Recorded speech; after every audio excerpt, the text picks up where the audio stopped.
विश्वास गरेपछि श्रीमती निको भइन् भन्ने कुरा चाहिँ हो है। विश्वास गरेपछि ल हाम्रो विवेक आले दमकबाट आले कुलाकले ल विवेकले यो पढ्नु थियो प्याराग्राफ। विवेक आले घटना बारेबाट सर। अलि तल मानबहादुरले भने हजुर अनुसार हजुर हजुर हुन्छ। मानबहादुरले भने अनुसार नै विक्रम सम्वत 2031 सालको मङ्सिर 28 गते धादिङ कुतालका पास्टर वीरबहादुर के हो त्यहाँ स्क्रिन फुटिरहेको छ हौ सर मेरो। वीरबहादुर लामा हो, लामा।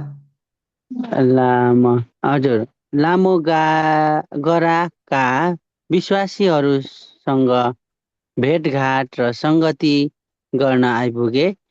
सोही दिनको बेलुका लामो गराका सबै विश्वासीहरू भेला भई सङ्गति गरे। कालीबहादुरले सबै परिवार सहित सङ्गतिमा आएका थिए। उनले बप्तिस्माको कुरा सुनेदेखि नै सकेसम्म छिटो आफू र आफ्नो परिवारको बप्तिस्मा होस् भन्ने चाहन्थे। मानबहादुरले पनि उनीहरूको मनलाई राम्ररी प्रभुमा विश्वास योग्य बनाएका थिए। मङ्सिर महिनामा बासुर खोलामा कालीबहादुरको परिवार सहित खोलामा आइपुगे। पास्टर वीरबहादुर लामाले बाइबलमा भने अनुसार प्रार्थना गरेर बप्तिस्मा दिन सुरु गरे।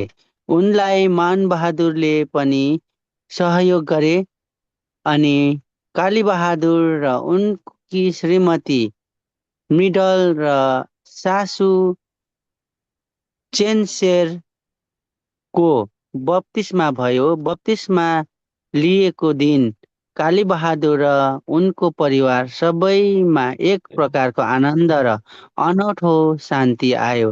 त्यस बेला पञ्चायती पढ्नु शासन व्यवस्थाले क्रिस्चियन धर्म मान्ने स्वतन्त्रता दिएको थिएन। एकातिर सामाजिक बहिष्कार जस्तै के हो सर हुनु परेको थियो भने अर्कोतिर बेला बेलामा प्रशासनिक झमेला आइलाग्थ्यो। ल त्यसैले हजुर त्यहाँसम्म राख्नु हाम्रो त्यहाँसम्म भयो। हाम्रो हजुर सोमराज तामाङले पढ्नु त, सोमराज तामाङ। त्यसैले गर्दा भनेपछि त्यसैले गर्दा पनि उनी अलि विचलित हुन थाले। प्रभुको लागि केही गरौँ भन्ने विचार लिएका कालीबहादुरले केही गर्ने बाटो नपाउनाले पनि उनमा जाँगर घटेको हुन सक्थ्यो। विक्रम सम्वत 2032 सालमा लामो गारामा मण्डली सुरु भएदेखि पुनः उनको जीवनमा उत्साह आयो। मनबहादुरको छोरा याकुब कालीबहादुर भन्दा उमेरमा सानै भए तापनि उनको साथी बन्न थाले। उनले मण्डलीमा आराधना सङ्गति सुरु भएपछि आत्मिक खुराक पनि पाउन थाले। अब उनलाई झन्झन प्रभुप्रतिको भरोसा बढ्न थाल्यो। मनबहादुर याकुब र उनीहरू मिलेर सँगसँगै बिरामीहरूलाई प्रार्थना गर्थे र उनीहरू निको हुन्थे। उनी विक्रम सम्वत 2034 सालमा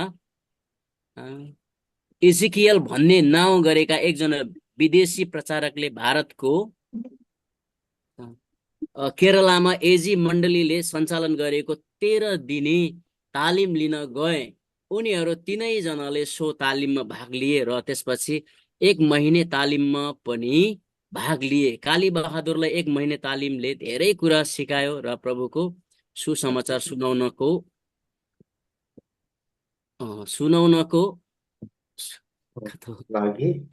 दुवैजना सुसमाचार प्रचारकको प्रचारको क्रममा धादिङको अरू खेत आइपुगे।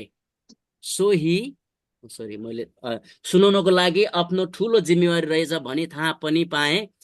उनी नेपाल फर्केपछि विभिन्न स्थानहरूमा सुसमाचार प्रचार गर्दै हिँडे। विक्रम सम्वत 2035 सालको फागुन महिनामा काली बहादुर र याकुब तामाङ दुवैजना सुसमाचार प्रचारको क्रममा धादिङको आरू खेत आइपुगे। सोही सालको चैत्र महिनादेखि नै सोही स्थानमा संगति सुरु भयो। त्यसैको फलस्वरूप सोही स्थानमा विक्रम सम्वत 2036 सालमा 30-35 जनविश्वासीहरू भेला भएर मण्डली सुरु गरे। त्यसपछि उनीहरूले विभिन्न गाउँका डाँडा पाखा र वेसी सबैतिर सुसमाचार प्रचार गरे। फलस्वरूप रिगाउँ विकास समितिमा पनि संगति सुरु भयो। बिस्तारै बिस्तारै संगतिहरूको संख्या बढ्दै गयो र सबै वडाहरूमा संगतिहरू स्थापना भए। विक्रम सम्वत 2038 सालमा सल्लेरी मण्डली स्थापना भयो। त्यसपछि जाँड रक्सी खाएर आफूलाई बर्बादीको जीवनमा पुर्याउँदै आएका गरिब तामाङ जातिहरूले ठुलो मुक्ति पाएको अनुभव गरे। सोही सालमा काली बहादुरले यमचेत भन्ने स्थानकी मनमाया तामाङलाई सुसमाचार सुनाए। उनले प्रभुलाई विश्वास गरेपछि त त्यहाँ प्रभुले अचम्मको काम गर्नुभयो। उनै मनमायाको गवाहीले गर्दा त्यस गाउँ र वरपरका धेरै मानिसहरूले प्रभुलाई विश्वास गरे। सोही सालको असाढ महिनामा त्यहाँ संगति सुरु भयो। प्रभुले मनमायालाई सुसमाचारको वाहकको रूपमा चलाउनु भयो। उनले गर्दा नै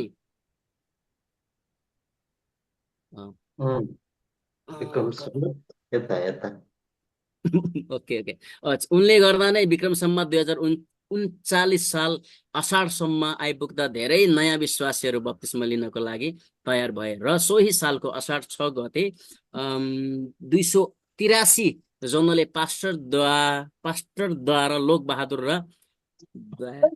र काली बहादुर तामाङबाट एकैचोटि र एकै दिनमा बप्तिस्मा लिए। सोही बेलादेखि यमचेत मण्डली पनि सुरु भयो। थ्याङ्क यू है। यसरी चाहिँ प्रभुको काम मजाले भयो। तामाङ गाउँमा तामाङले प्रचार गर्दै हिँडेपछि होइन नहुने कुरै भएन। फेरि त्यति बेला धेरै मानिसहरू धामी झाँक्रीमा लागेका थिए र अब निको हुनु चङ्गाई हुनु नै एउटा आश्चर्यकर्म थियो। अब त्यति बेला अहिले जस्तो औषधि उपचारको व्यवस्था गाउँठाउँमा थिएन। अब अहिले पनि यो तपाईँतिर होइन म अब यो रितिर धादिङ झारलाङ टिप्लेङ सबैतिर घुमेको छु। अहिले पनि धेरै दुर्गम छ ती ठाउँहरू होइन। कतिसम्म गाडी सुविधा छैन। अब गाडी नभएपछि विश्वास गर्नु प्रार्थना गर्नु भन्दा अर्को उपाय छैन होइन। अब कतिले जानेर सिटामोलहरू अलरेडी औषधि लग्लान् तर सबैले लग्छन् भन्ने छैन। त्यही भएर यहाँ मानबहादुर साथी भए होइन। काली बहादुरको साथी भएपछि उनले के भने भन्दाखेरि भनेअनुसार विक्रम सम्वत 2031 सालको मङ्सिर 28 गते धादिङ कुतालका पास्टर वीरबहादुर लामो गरामा अब आए होइन। कुताल भनेर अब माथि नै पर्छ क्यारे रि भन्दा मास्तिर हो कि कता हो है। कुतालका पास्टर वीरबहादुर लामो गराका विश्वाससँग भेटघाट गर्न सङ्गति गर्न आइपुगे होइन। यो हामीलाई थाहा छ नि रि गाउँमा अहिले पनि थुप्रो चर्च छ। ठुलो डाँडा छ पहाड छ होइन। पहिला एउटा गाविसमा 28वटा 30वटा मण्डली छ भनेर सुनिन्थ्यो होइन। गाउँको हिसाबले त्यो धेरै हो। सहरको हिसाबले हेऱ्यो भने अब ललितपुरमा होइन सबभन्दा धेरै चर्च छ। ललितपुर पछाडि चितवन मा अनि दोस्रोमा चितवन भयो भने तेस्रो चाहिँ झापा पर्छ। नभए झापा दोस्रो भयो भने चितवन तेस्रोमा पर्छ होइन। त्यसरी धेरै सङ्ख्याको मण्डलीहरू अहिले नेपालभरि स्थापना भइरहेछ होइन। तर अब धादिङतिर पञ्चायत कालदेखि नै झारलाङतिर धादिङतिर होइन नाम त फेमस छ तर ठाउँ हेऱ्यो भने उराठ लाग्दो विरक्त लाग्दो ठाउँहरू छ त्यतातिर होइन। झारलाङमा ठुलो पहिरो छ। अब त्यस्ता कुराहरू पनि छन्। जे भए पनि अब उनी बिस्तारै सङ्गति गर्न होइन अब उनी आए अनि काली बहादुर पनि सबै परिवार सहित सङ्गतिमा आए र उनले बप्तिस्माको कुरा सुनेदेखि नै छिटोभन्दा छिटो आफ्नो आफ्नो अनि आफ्नो परिवारको बप्तिस्मा होस् भन्ने उनको चाहना थियो, इच्छा थियो। र मानबहादुरले पनि उनीहरूको मनलाई राम्रै रूपमा विश्वासयोग्य बनाएका थिए, होइन, राम्रै सिकाएर हुर्काएर बाइबलको कुराहरू भनेर सिकाएका थिए। मङ्सिर महिनामा बासुर खोलामा अब उनीहरू खोलामा गए र अनि बिरबहादुर लामाले अनि बाइबलले भनेअनुसार अथवा बाइबलको पद अनुसार उनले पिता पुत्र पवित्र आत्माको नाउँमा बप्तिस्मा दिए र उनलाई मान बहादुरले धेरै सहयोग गरे र काली बहादुर उनकी श्रीमती मिङ्गर र सासु चेन्सेरको बप्तिस्मा भयो, होइन, किन भन्दा अब सास पनि सँगै बस्थिन्, छोराहरू थिएन। अनि बप्तिस्मा लिएको दिन काली बहादुर र उनको परिवारमा धेरै खुसियाली आयो, आनन्द आयो र त्यति बेला पञ्चायती शासन व्यवस्थाले क्रिस्चियन धर्म मान्नेहरूलाई स्वतन्त्रता दिएको थिएन। एकदमै गाह्रो थियो, अप्ठ्यारो थियो, कुनै बेला पनि पक्रिन सक्थ्यो, होइन। अब एकातिर सामाजिक बहिष्कार जस्तै भएर त उनी जन्मेको ठाउँबाट उनी लामोगढातिर आएको कुरा छ नि, होइन। नाम चाहिँ लामोगढा, तर जङ्गल जङ्गल थियो भनेर हामीले पढ्दै थियो, होइन, अस्तितिर। अब अर्कोतिर हेऱ्यो भने बेला बेलामा प्रशासनले दुःख दिने, मुद्दाहरू हालिदिने, होइन, सिडी अफिसमा बोलाउने, जिल्लामा बोलाउने, यस्ता खालका कुराहरू भइरहेको थियो। त्यसैले गर्दा पनि उनी विचलित हुन थाले, प्रभुको लागि केही गरौँ भन्ने विचार लिएका, होइन, सुसमाचार प्रचार गरौँ, मण्डली स्थापना गरौँ, होइन, धेरैलाई प्रभुमा डोर्याउँ ल्याउँ, धेरै मानिसहरू निको होस्, सँगै होस् भन्ने उनको इच्छा थियो, चाहना थियो, विचार थियो, होइन। विचारले कालीबहादुर केही गर्ने बाटो नपाउनाले पनि उनमा जाँगर घटेको हुन सक्थ्यो। विक्रमसम्म 2032 सालमा लामो गडामा मण्डली सुरु भएदेखि पुनः उनको जीवनमा उत्साह आयो, होइन, फेरि। किन भन्दा गाउँठाउँमै नजिकै अब मण्डली सुरु भयो, त्योभन्दा अगाडि त्यहाँ मण्डली थिएन, होइन। 31तिर उनले बत्तिसमा लिए, 1 वर्ष पछाडि मण्डली सुरु भयो। मानबहादुरको छोरा याकुब काली बहादुर भन्दा उमेरमा सानै थिए, तर पनि उनीहरू साथी साथी बनेर एकअर्कालाई सहायता गर्ने, सँगै हिँड्ने, होइन, सुसमाचार सुनाउने, त्यस्तो काममा उनीहरू अगाडि बढे। र उनले मण्डलीमा आराधना सङ्गीत सुरु भएपछि आत्मिक खुराक पनि पाउन थाले, होइन। बिस्तारै बाइबलका कुराहरू, प्रचार प्रसारका कुराहरू हुन थाल्यो, होइन। अब पहिला पहिला हेऱ्यो भने अब बाइबल कहाँ पाउने, कता पढ्ने, अब तामाङ जातिमा त्यति शिक्षा पनि थिएन, होइन। अब अहिले पनि छैन, अहिले पनि चेपाङहरूलाई राम्रो बाइबल पढ्न आउँदैन, र पनि चेपाङ गाउँतिर, यो मकवानपुरतिर प्रशस्तै मण्डली स्थापना भएको छ, होइन। तर पनि प्रभुले विभिन्न ठाउँमा विभिन्न प्रकारले मानिसहरूलाई चलाउँदै हुनुहुन्छ, काम गर्दै हुनुहुन्छ। अब उनलाई झन्झन प्रकृतिको भरोसा बढ्न थाल्यो। मानबहादुर, याकुब र उनीहरू मिलेर अब सँगसँगै मिलेर उनीहरूले बिरामीलाई प्रार्थना गर्थे एउटा विश्वास साथ, र उनीहरू निको हुन्थे। र के भयो, विक्रमसम्म 2034 सालमा इजेकियल भन्ने एकजना विदेशी, होइन, प्रचारकले भारतको केरला भनेको सबैभन्दा दक्षिणमा पर्छ, होइन, केरला भन्दा उता चाहिँ के भन्छ, जहाजहरू चल्छ, होइन, समुद्र छ, केरला भन्दा उता के ठाउँ भन्छ ठ्याक्कै बिर्सेँ मैले। त्यसपछि भारतको केरलामा इजी मण्डलले 13 दिने तालिम लिन गए उनीहरू, होइन। सायद अब हिन्दी भाषामा हुन्थ्यो होला, इङ्ग्लिसमा त उनीहरू बुझ्दैनथे। उनीहरू तिनैजनाले सो तालिम भाग लिएर त्यसपछि 1 महिने तालिममा पनि उनीहरूले भाग लिएको कुरा छ, होइन। अनि कालीबहादुरलाई अब यो कुन कसले सिकाएको, कसको थियो भन्ने यहाँ लेखेको छैन। सायद यो के छ भन्दाखेरि 1 महिने तालिम यो क्याम्पस कुर्सेट पनि हुनसक्छ, सम्भावना छ, तर अरूले पनि सुरु गरेको हुनसक्छ, यहाँ केही लेखेको छैन। तर कालीबहादुरले 1 महिने तालिमले धेरै कुरा सिकाएर प्रभुको सुसमाचार सुनाउनको लागि अझै सजिलो भयो, सहज भयो। र उनले के भयो, अझै मेरो लागि काम मैले गर्न सक्ने रहेछ, मेरो जिम्मेवारी रहेछ भन्ने कुरा उनले थाहा पाए, होइन। अब इन्डियाबाट नेपाल फर्केपछि विभिन्न स्थानमा सुसमाचार प्रचार गर्दै हिँडे। सायद उनले 13 दिनको तालिम अनि 1 महिनाको तालिम पनि इन्डियातिर ल्याएको हुनुपर्छ। र विक्रमसम्म 2035 सालको कुरा यहाँ गर्यो, होइन। 2035 साल, 35 दुना 70,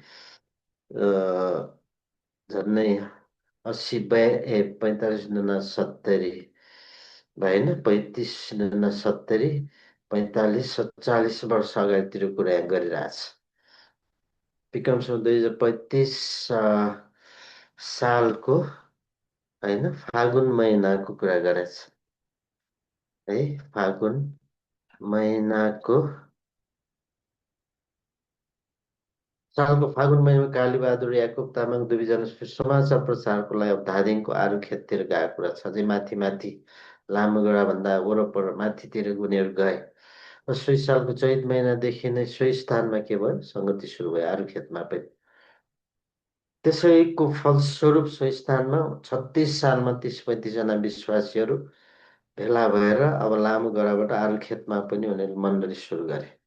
त्यसपछि उनीहरू विभिन्न गाउँमा गए, डाँडा पाखा पखेरातिर, खोला नालातिर, खोल्सा बेसीतिर, सबैतिर उनीहरूले सुसमाचार प्रचार गरे। फलस्वरूप रिगाउँ विकास समितिमा सङ्गति, अब रिगाउँको कुरा आयो। रिगाउँ ठ्याक्क झारलाङदेखि पारिपट्टि पर्छ। तपाईँहरू कोही त्यता पुग्नु भएको छ भने झारलाङ वारी छ अनि रि चाहिँ पारी छ। अब रिमा पनि त्यसपछि सङ्गति सुरु भयो र बिस्तारै बिस्तारै सङ्गतिको सङ्ख्या धेरै बढ्यो, विश्वासीहरू पनि बढे र सबै वडाहरूमा सङ्गति सुरु भयो। त्यो अबको नेपालको स्ट्राटेजी रणनीति भनेको के हो? हरेक गाउँमा चर्च हुनुपर्छ भन्ने हो होइन।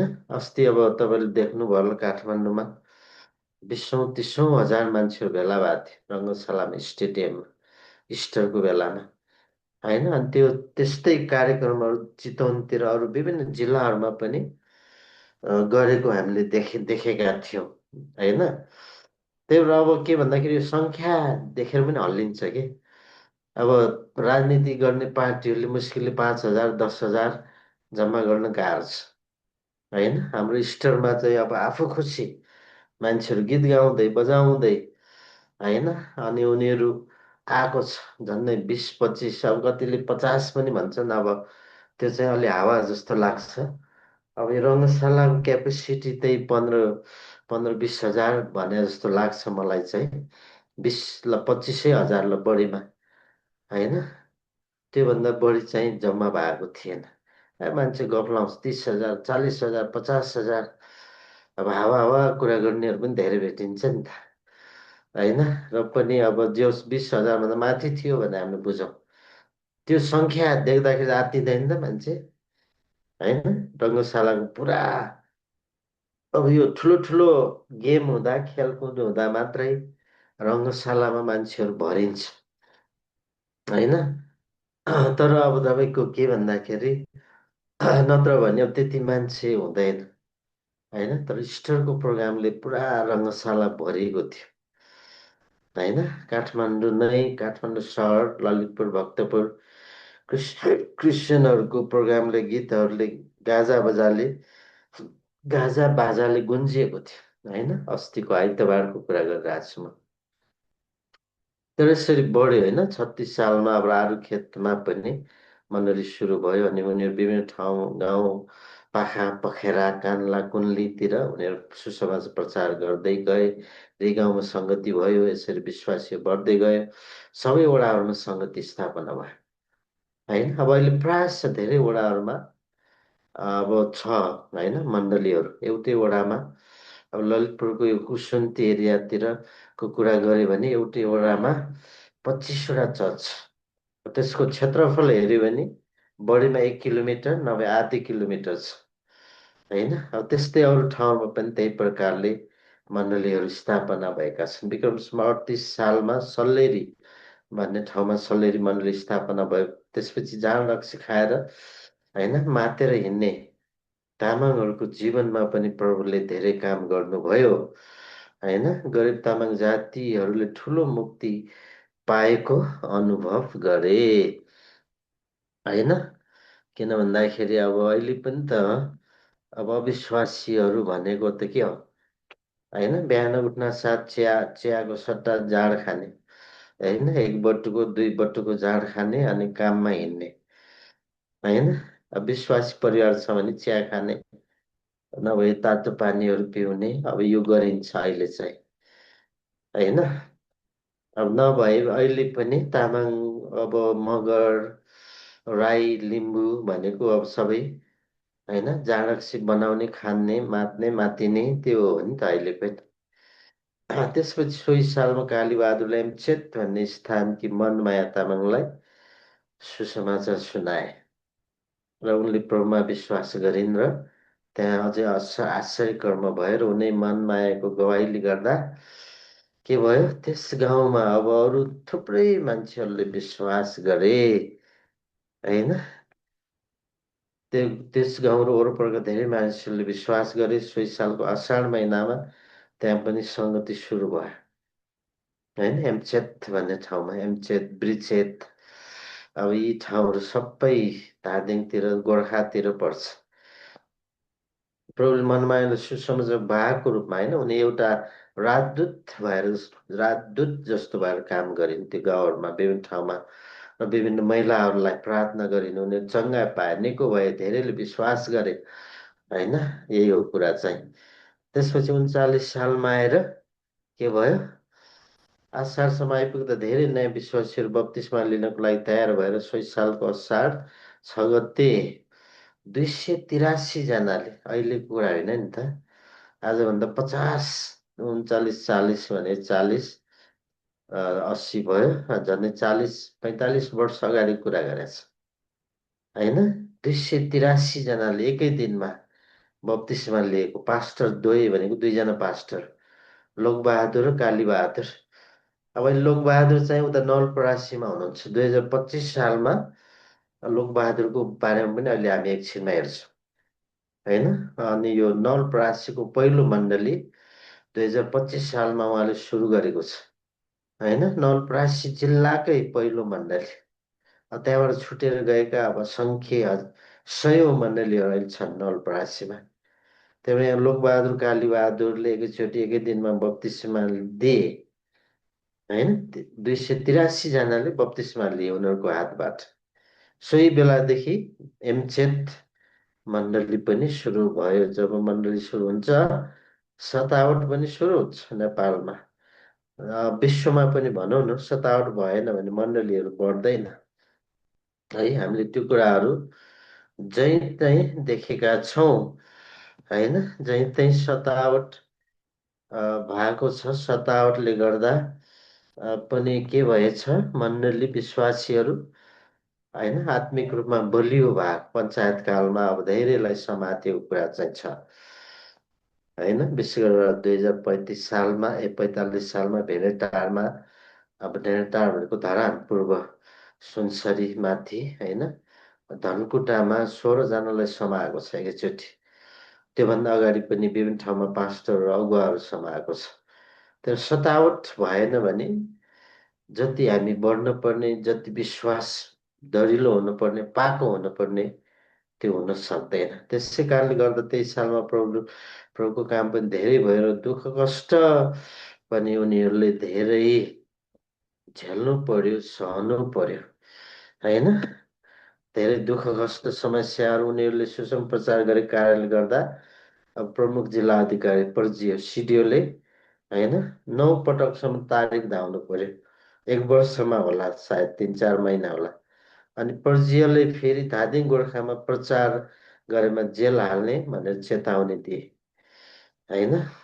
अब यस्तो सतावटहरू थुप्रै भएको हामी देख्छौँ है। पूर्णिमाया घिसिङ पढ्न आउँछ? पूर्णिमाया घिसिङ आउँछ? खै रेस्पोन्स आएन। पूर्णिमाया घिसिङले रेस्पोन्स दिएन। त्यही भए हाम्रो ल के अरे मेनुका लिम्बू, ल पढ्नु त यहाँबाट तलबाट। मेनुका लिम्बू भनेपछि त पूर्वतिरकै होला, इलामतिरको हो कि झापातिरको हो? लिम्बू निमैया, ल पढ्नु त यहाँ। रेणुका लिम्बू।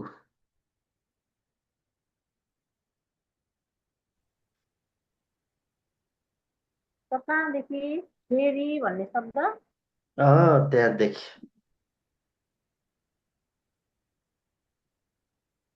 हुन्छ। ल पढ्नु फेरि त छिटो। दार्जिलिङ र गोठामा सुसमाचार प्रचार गरेमा जेल हाल्ने सम्मको चेतावनी दिए। जस्तोसुकै बाधा र अडचन आइपरे तापनि त्यसको सामना गर्दै ती दुवैजना प्रचारकहरू मिलेर प्रभुको पाल तन्काउने कार्यमा निरन्तर रूपमा लागि नै रहे। एकातिर परमेश्वरको काम द्रुत गतिमा अगाडि बढिरहेको थियो भने अर्कोतिर शैतानले पनि काम बिगार्नलाई षड्यन्त्र गरिरहेको थियो। सोही कार्यको लागि सार्की लामा पेलेन लामालाई प्रयोग गर्यो। ती दुवैजना मिलेर गाउँलेहरूलाई भड्काउँदै गए र यसो भने, हेर दाजुभाइ, यो काली बहादुरले हाम्रो पुर्खाको रीतिलाई मेट्न थाल्यो। अब यसलाई यत्तिकै छोड्नु हुँदैन र यसलाई ठिक गर्नुपर्छ। अन्य एक दुईजनाले हो मा हो मिलाए। अनि त त्यहाँ गाउँ पुग्यो। गाउँलेहरू अनि त्यहाँ त्यहाँ गाउँलेहरू यता पढ्नु त यहाँ कालो कालो देखाएँ नि मैले यहाँनिर। हुन्छ। त्यहाँ गाउँलेहरू जम्मा हुँदै गए। झन्डै 300-400 जनाको जमात बन्यो। त्यति बेला सबैजना एक भएर कालीबहादुरलाई पाता फर्काई बाँधेर खाँबोमा कस्नलाई लैजाँदै थिए र पेलेन लामाले त्यो हुललाई जोस्याउँदै यसलाई पानी र सिस्नु लगाएर गोद्नुपर्छ भन्दै घिस्याउँदै खाँबोतिर लैजाँदै थिए। तत्कालीन प्रधान पञ्च लालबहादुरको हृदयमा प्रभु बोल्नुभयो र उनले त्यो हुललाई सम्झाए।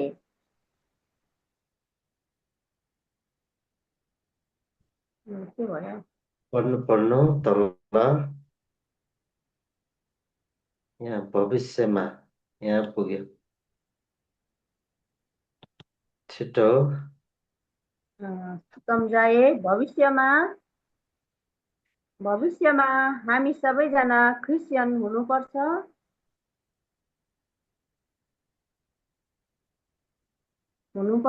अहिले एकजनालाई 300-400 मानिसहरूले घेरेर के गर्नु? म पनि बाइबल पढ्छु, त्यतिकै अर्कालाई कुटपिट गर्नुहुन्न।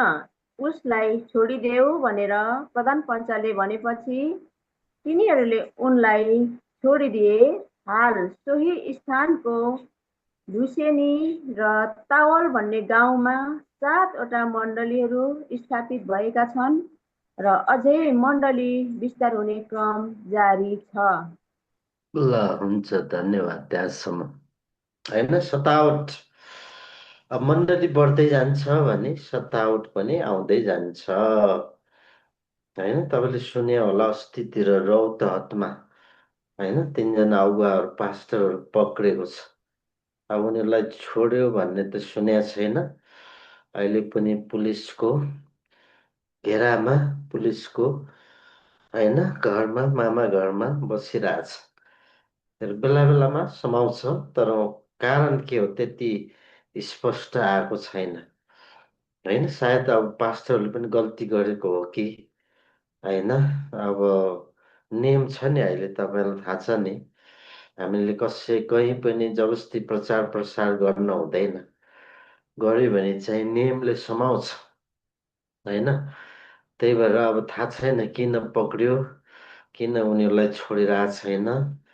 अब त्यस्ता कुराहरू थाहा छैन। र पनि यहाँ के भयो भन्दाखेरि होइन, अब यहाँ चाहिँ मानबहादुर कालीबहादुर होइन, अनि उनीहरूले पनि के भयो, अब सिडिओले बोलायो होइन, प्रमुख जिल्ला अधिकारीले बोलाएर अनि तारिक धाउनु पर्यो। प्रज्यले फेरि धादिङ र गोर्खामा सुसमाचार प्रचार गर्यो भने तिमीहरूलाई जेल हाल्छु भन्ने खालको धम्की दियो।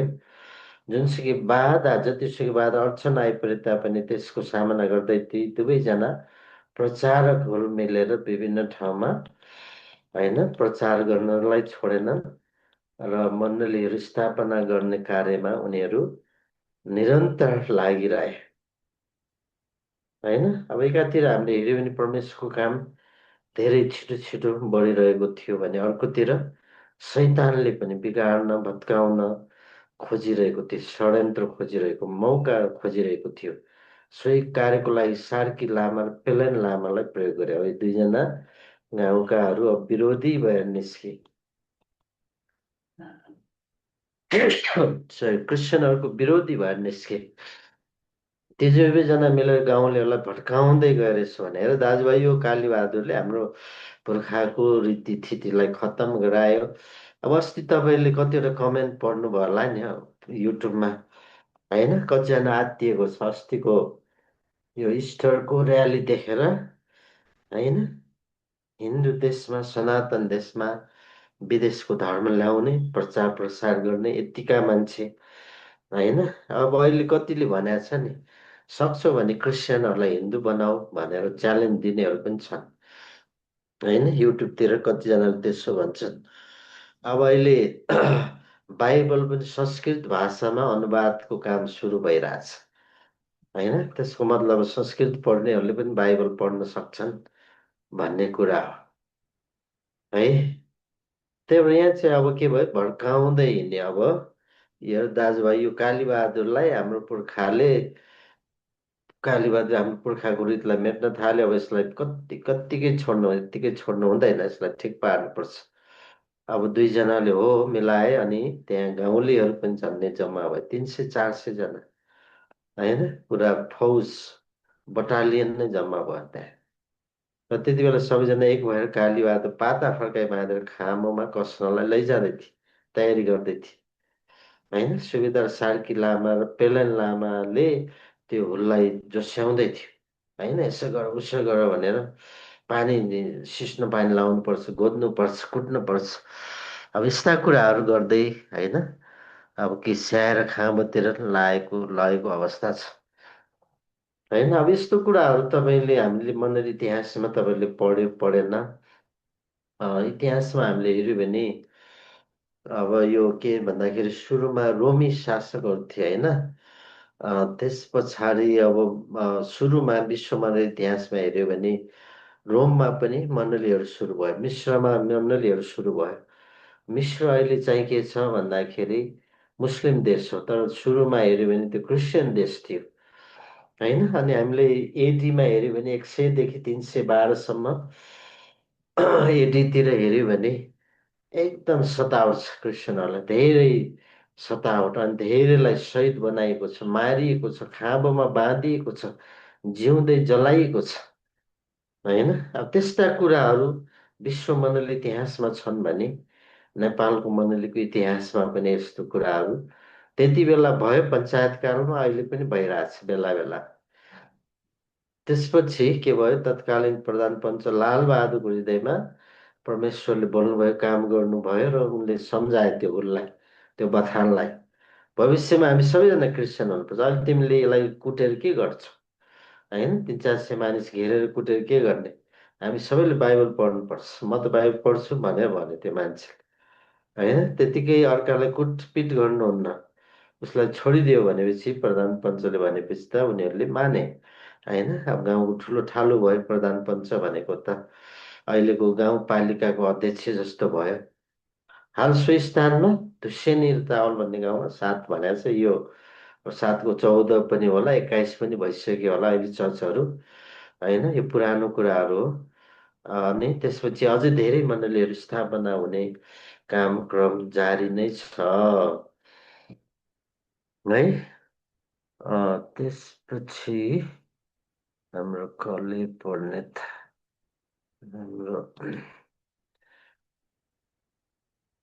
हाम्रो जोसेफ श्रेष्ठले पढ्नु त। जोसेफ श्रेष्ठ कहाँबाट हो, कुन चर्च हो, कहाँबाट बताउनु त अलिकता मलाई।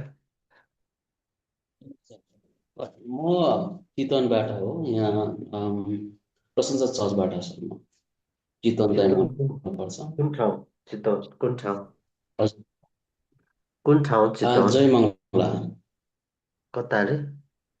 चितवनको टाढीदेखि अलि तपाईँ हजुर ए अलिक माथि पर्छ टाढीतिर जयमङ्गला रत्न भन्छ हाम्रो त्यही त टाढी भनेपछि त हजुर रत्ननगर नगरपालिका पऱ्यो क्या अरे होइन?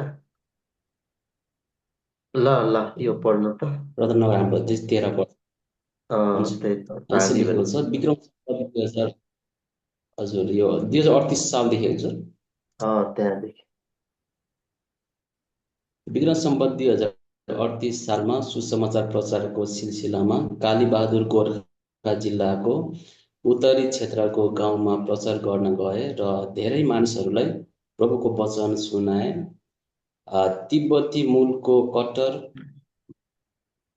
नमक्याल लामाले सुसमाजको विरोध गरेर कालीबहादुरलाई जुत्ताले हाने अनि घोराउँदै थानामा थुन्न लगे।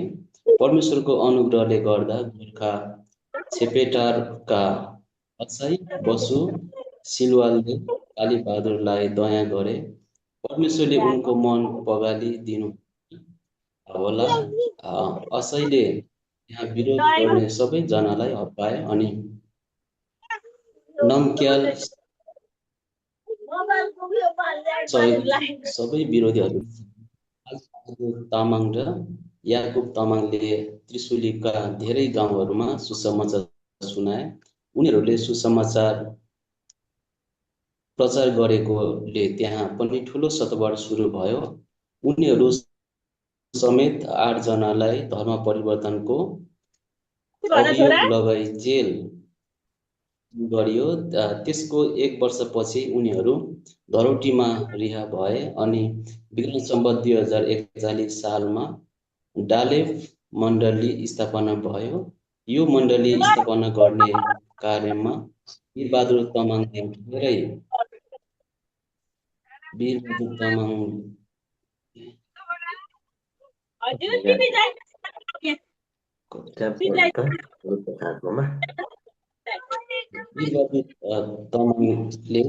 सहायता गरे तर त्यहाँ प्रभुको काममा बाधा ल्याउनेहरूको सक्रियता पनि बढ्यो।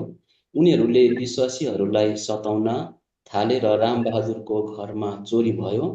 उनी पनि त्यहाँ बस्न नसकेर गोर्खामा बसाइ सरे। त्यहाँ जे जस्तो भए तापनि प्रभुको काम रोकिएन र त्यस क्षेत्रमा धेरै मण्डलीहरू स्थापना भए। विक्रम सम्वत 2041 सालमा मिसनरी हावर्ड वाग्ले र पास्टर जोनलाई कालीबहादुरले लिएर गए। त्यहाँ उनीहरूले सुसमाचार प्रचार गर्दै गएकोले तत्कालीन प्रधानपञ्च ग्या लामाले धेरै लामाहरूलाई जम्मा गरेर ठुलो सतबार दिए।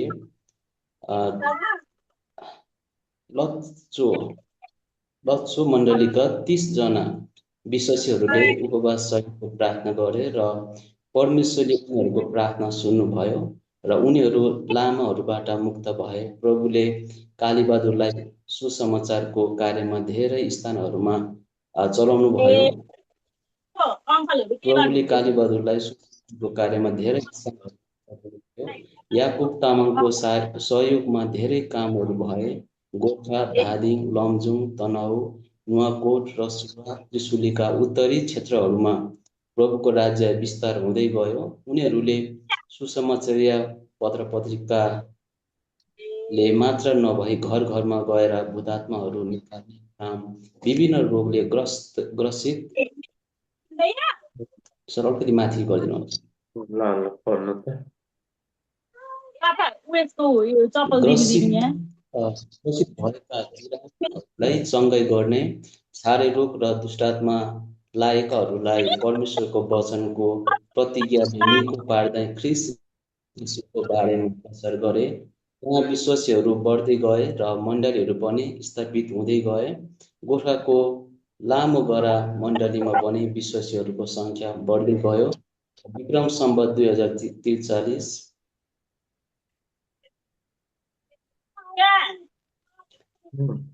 सालमा सोही मण्डलीबाट शक्ति मण्डली अलग भई सेवा कार्य हुँदै गयो। विक्रम सम्वत 2042 सालमा री गाउँ विकास समितिमा मण्डलीका अगुवाहरूलाई ठुलो सतबाट भयो। त्यहाँ यस्तो सम्म भयो कि गाउँलेहरूले पुलिस ल्याए, जबरजस्ती धर्म परिवर्तनको अभियोग लगाई 28 जनालाई हतकडी लगाएर जेल चलान गरियो। सोही समयमा एनसिएफका चार्ल्स मेन्डिसको प्राइसमा उनीहरू सबैजनालाई 1 महिनाभित्रमा धरोटीमा रिहा गरियो। त्यस मण्डलीका सबै सामानहरू सरकारले जफल गर्यो र विश्वासीहरूले 2 वर्षसम्म तारिक धाउनु पर्यो। हुन्छ जफत हो यो, जफल होइन जफत। प्रदीप राईको त्यो म्युट अफ गर्नुपर्छ सर, धेरै डिस्टर्ब आएको छ। एकदम डिस्टर्ब आयो कि कहाँबाट हो भन्ने थाहा छैन है। त्यो हाम्रो को हुनुहुन्छ, नभए त्यो मेन ठाउँबाट पनि गर्न मिल्छ है। भयो सर, भयो, धन्यवाद। है त्यही त अब थाहा हुँदैन अनि चाहिँ हल्ला गरेर बस्छन्, के गर्ने। श्रीमानहरू पढ्दैछन्, श्रीमतीहरूले छोराछोरी हेरिदिँदैनन् होइन, समस्या हुन्छ। यस्तै छ, के गर्ने। ल अब यहाँ के भयो, 38 सालमा होइन, अब उत्तरी क्षेत्र भनेर दुर्गम क्षेत्र अहिले हाम्रो सुदन गुरुङ गृहमन्त्री बनाएको छ नि। गोर्खाको 1 नम्बर क्षेत्र, उत्तरी क्षेत्र एकदम दुर्गमबाट जितेर आएको छ।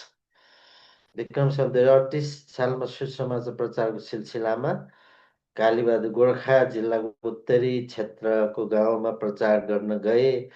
धेरै धेरै मानिसलाई प्रभुको वचन सुनाए। तिब्बती मूलको कट्टर नम्क्याल लामाले सुसमाचारको विरोध गरेर कालीबहादुरलाई जुत्ताले हाने अनि घोक्राउँदै थानामा थुन्न लागे होइन। धेरै सतावट पाए यो कालीबहादुरले। परमेश्वरको अनुग्रह गोर्खा छेपेटारका असै बसु सिलवालले कालीबहादुरलाई दया देखाए र उनलाई छोडिदिए भन्ने छ होइन। परमेश्वरले उनको मन पगाएर दिनुभयो होला। असैले त्यहाँ विरोध गर्ने सबैजनालाई हप्काए। नम्ग्याल सहित सबै विरोधीहरूले कालीबहादुरलाई छोडिदिए। त्यसपछि 2040 साल कालीबहादुर तामाङ र याकुब तामाङ त्रिशुलीका धेरै गाउँमा नुवाकोटतिर गए उनीहरू। धादिङबाट गोर्खा हुँदै नुवाकोट उनीहरूले सुसमाचार प्रचार गरेको त्यहाँ पनि ठुलो सतावट सुरु भयो। उनीहरू समेत 8 जनाले धर्म परिवर्तनको अभियोग लगाई जेल चलान गरे होइन। अब थुन्ने जेलमा लाने कुरा सामान्य भयो।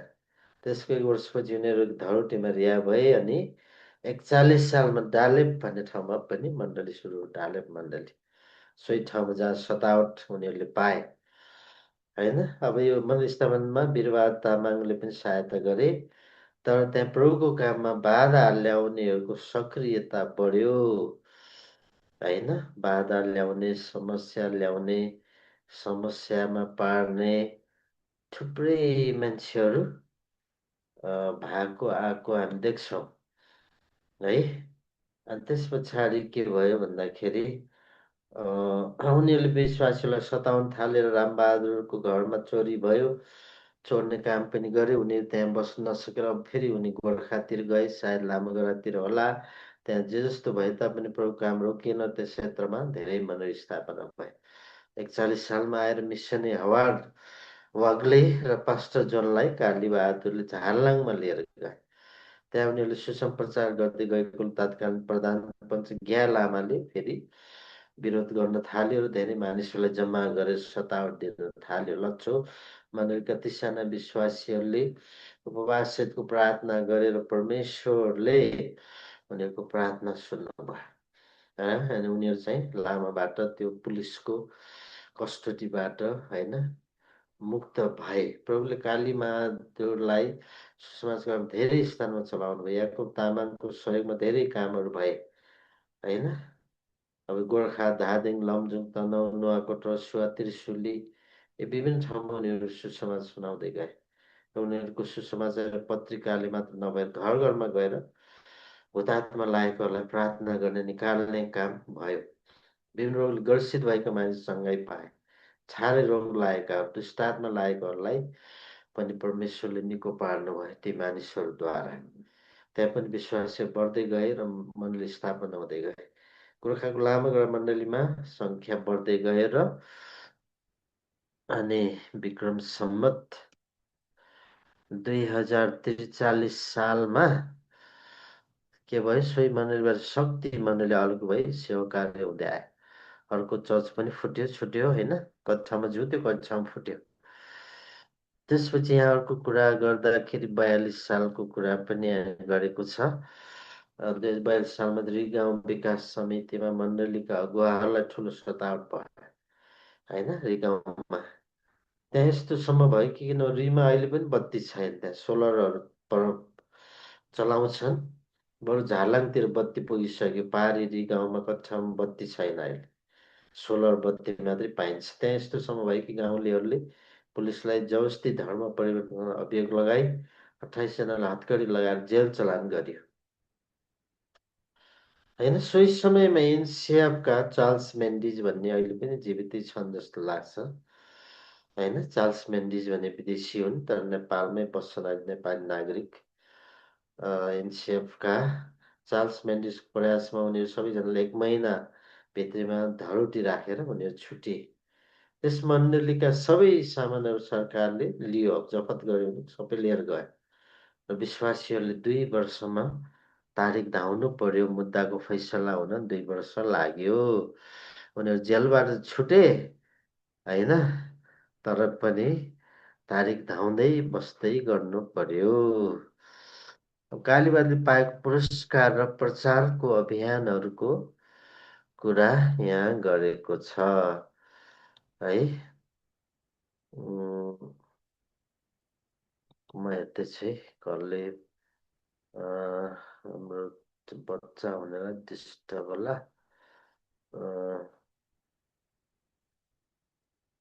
सिमाला के हो? सिमाला हो हाम्रो प्रजा बहिनीले पढ्न सक्छ। सिमाला कुमारी प्रजा पढ्दै हो। कालीबहादुरले पाएका पुरस्कार सर मलाई भन्नुभएको हो। आमज्याकी माजा आमज्या या सर ए ल ठिक ल पढ्दै। कालीबहादुरका पुरस्कार र प्रचार अभियानहरू उनको शिक्षाको कमीको कारणले गर्दा पनि धेरै उपाधि र पुरस्कारहरू पाउन सकेनन्। उनले विभिन्न समयहरूमा हासिल गरेका तालिमहरूको प्रमाण पत्र पाए। उनले धेरैजनालाई प्रचार गरेर प्रभुमा ल्याए। उनले यस संसारमा रहँदा प्रभुको काम गरेकोले हरिबहादुर थापा स्मृति पुरस्कार प्राप्त गरे। विक्रम सम्वत 2054 साल असोज 12 गते बागबजार मण्डलीको रजत जन्मोत्सव तथा सो पास्टर हरिबहादुर थापाको स्मृति दिवस मनाइयो। सोही अवसरमा यही पुरस्कार प्राप्त गर्ने अन्य व्यक्तिहरूमा pastor D R. Thulung, pastor Lokbahadur Tamang, pastor Reshamraj Paudel र पास्टर कालीबहादुर तामाङ थिए। यसरी बागबजार मण्डलीले पास्टर हरिबहादुर थापा स्मृति पुरस्कार प्रदान गरी प्रभुको सेवा गर्नेहरूलाई उत्साहित गरायो। गोर्खा जिल्लाको एउटा कुनोमा बसोबास गर्ने र प्रभुको महान आज्ञालाई पूरा गर्ने प्रयत्नरत कालीबहादुरको शिक्षा कम भए तापनि सुसमाचारको काममा सक्रिय भएको कारणले गर्दा उनलाई उच्च मूल्याङ्कन गरेकोमा सोही पुरस्कार प्राप्त गर्दा सर माथि सारिदिनु भयो हुन्थ्यो। प्राप्त गर्दा उनले आयोजक समितिलाई धन्यवाद दिएर अझै उत्साहित बने। कालीबहादुर तामाङले विक्रम सम्वत 2031 सालदेखि लगातार प्रभुको काममा सक्रिय भइरहे। सोही समयदेखि हालसम्म पनि उनको पहलद्वारा नेपालका विभिन्न जिल्लाहरूमा 110 वटा भन्दा बढी मण्डलीहरू स्थापना भएका छन्। उनकै सहयोगमा 8 वटा जिल्लाहरूमा 8700 व्यक्तिहरूले बप्तिस्मा पाइसकेका छन् भने बप्तिस्मा नपाएकाहरूको सङ्ख्या झन्डै 46,000 जति छ।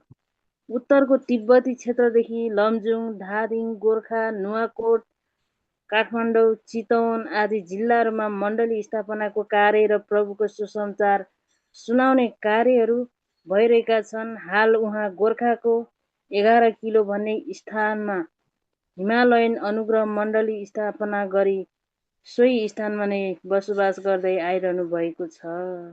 हुन्छ, धन्यवाद है। ल, पुरस्कार पाइयो, अलिअलि पाइयो, धेरै पाइएन, शिक्षा थिएन, पढाइ थिएन, र पनि परमेश्वर चलाउनु भयो, धेरै ठाउँमा जान पाइयो, सुसमाचार सुनाउनु पाइयो। उनले विभिन्न समयमा हासिल गरेका तालिमहरूको प्रमाणपत्र पाए, अनि धेरैलाई प्रचार गरेर प्रभुमा ल्याए। उनले संसारमा रहँदा प्रभुको काम गरेकोले हरिबहादुर थापा, होइन, उहाँ चाहिँ अब बागबजार चर्च पोखराको पास्टर, उहाँ बितिसक्नुभयो। हरिबहादुर थापा स्मृति पुरस्कार प्राप्त गरे 54 साल असोज 12 गते बागबजार मनाएको रजत महोत्सव तथा स्वर्गीय पास्टर हरिबहादुर थापाको स्मृति सभा अथवा स्मृति दिवस मनाएको कुरा छ। सोही बेला चाहिँ यही पुरस्कार प्राप्त गर्ने व्यक्तिहरूमा डिया थुलुङ केही वर्ष अगाडि बित्नुभयो। पूर्वको धरानको पहिलो पास्टर, पहिलो चर्चको पहिलो पास्टर लोकबहादुर तामाङ अहिले उता नवलपरासीमा हुनुहुन्छ, होइन, 75 वर्ष जति होला, 70-75 वर्षमा। र रेशमराज पौडेल केही वर्ष अगाडि बित्नुभयो। कसैलाई थाहा छ ठ्याक्कै कहिले बितेको भनेर रेशमराज पौडेल? मैले त्यो डेटहरू ठ्याक्क लेख्न भ्या छैन जस्तो लाग्यो। र पास्टर कालीबहादुर तामाङ थिए। यसरी बागबजार मण्डलले हरिबहादुर थापा स्मृति पुरस्कार प्राप्त गरी प्रभुको सेवा गर्नेलाई उत्साहित गराए। गोर्खा जिल्लाको एक कुनोमा जन्मेको, होइन, एउटा ठाउँमा सानो गाउँमा जन्मेको र प्रभुको महान आज्ञालाई पुरा गर्न प्रयत्नरत कालीबहादुरको शिक्षा कम भए तापनि सुसमाजको कार्यमा सक्रिय भएको कारणले गर्दा, होइन, उहाँलाई उच्च मूल्याङ्कन गरेकोमा सोही पुरस्कार प्राप्त गर्दा आयोजक समितिलाई धन्यवाद दिएर अझै उत्साहित बनेको कुरा छ। कालीबहादुर तामाङ विगत 31 सालदेखि लगातार प्रभुको काममा सक्रिय भइरहे। सोही, होइन, 31 सालदेखि, होइन, 30, 41, 51, 61, 71, 81, होइन, झन्डै 50 वर्ष भएछ उहाँले निरन्तर सेवा गरेको कुराहरू। विभिन्न जिल्लामा 110वटा भन्दा बढी मण्डली स्थापना भएको छन्, होइन। 8 जिल्लामा 8,700लाई बत्तिसमा दिएको कुरा छ, अनि बत्तिसमा नपाएकोहरू पनि 46,000 जति छन् सुसमाचार सुनाएको मान्छेहरू। उत्तरको तिब्बत क्षेत्रदेखि लमजुङ, धादिङ, गोर्खा, नुवाकोट, काठमाडौँ, चितवन आदि जिल्लाहरूमा मण्डली स्थापना कार्य प्रभुको सुसमाचार सुनाउने कार्यमा उहाँहरू एकदमै सक्रिय भएको कुरा छ, होइन। हाल उहाँ चाहिँ गोर्खाको 11 किलो भन्ने ठाउँमा हिमालयन अनुग्रह मण्डली स्थापना गरी सोही स्थानमा नै बसोबास गर्दै आउनु भएको छ, होइन। अब कन्क्लुजनमा, निष्कर्षमा यस्तो कुरा चाहिँ छ। निष्कर्ष, ल, हाम्रो सुस्मिता मोक्तानले पढ्नु त। ल, सुस्मिता मोक्तान कताबाट हो बताउनु त, कुन ठाउँबाट, कुन म जिल्लाबाट, झापा चारलीबाट। कहाँबाट? झापा चारली। ए, चारालीबाट। ल, ठिक छ।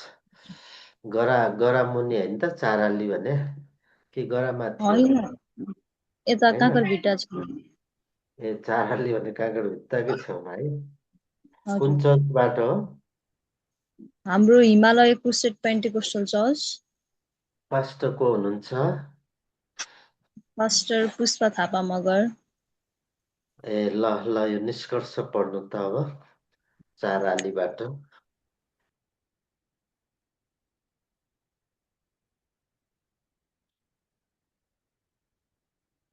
के भयो? ल, छिटो पढ्नु न। निष्कर्ष खै नेट छुट्याउ जानुभयो जस्तो छ सर, नेट जानुभयो। ल, भाइले नि पढ्नु नि त। ल, को भाइ बोल्या हो? सर चन्द्र अवधिको, चन्द्र राई। ए, ल, पढ्नु। ल, निष्कर्ष। हुन्छ। निष्कर्ष, यसरी कालीबहादुर र उनको परिवारबाट परमेश्वरले धेरै काम गर्नुभयो। हरेक समय प्रभुको वचन प्रचार गर्दा उनलाई धेरै समस्याहरू आइपरे। सङ्कटहरू, बाधा र विरोधहरू, झुटा मुद्दाहरू, हप्काई, खेदो, सतावट आदि आइपरे तापनि ती सङ्कटहरूले प्रभुको काममा सकारात्मक प्रभाव पार्यो। उहाँले पाइला टेकेका स्थानहरू र सुसमाचार प्रचार गरेका क्षेत्रहरूमा प्रभुको वचन छरियो र हरेक वचनहरू बिउको रूपमा अङ्कुरित भई बिरुवाको रूपमा हुर्कदै जाँदा सङ्गतिहरू सुरु हुँदै गयो र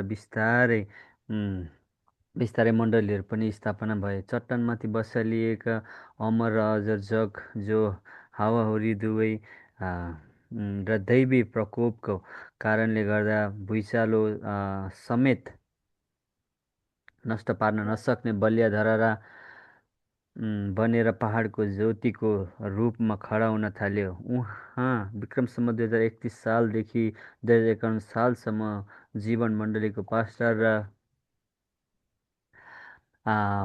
र सुसमाचार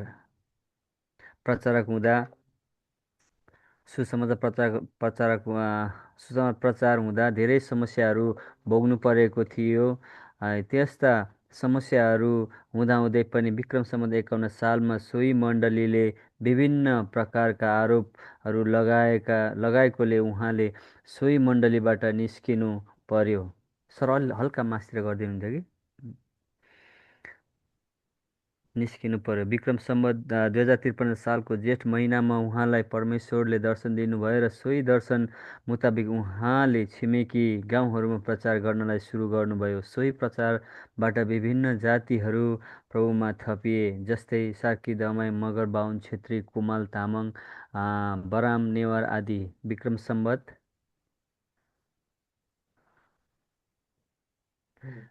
2054 सालमा उनलाई परमेश्वरले 10 वर्षभित्र 10वटा मण्डलीहरू स्थापना गर्ने दर्शन दिनुभयो।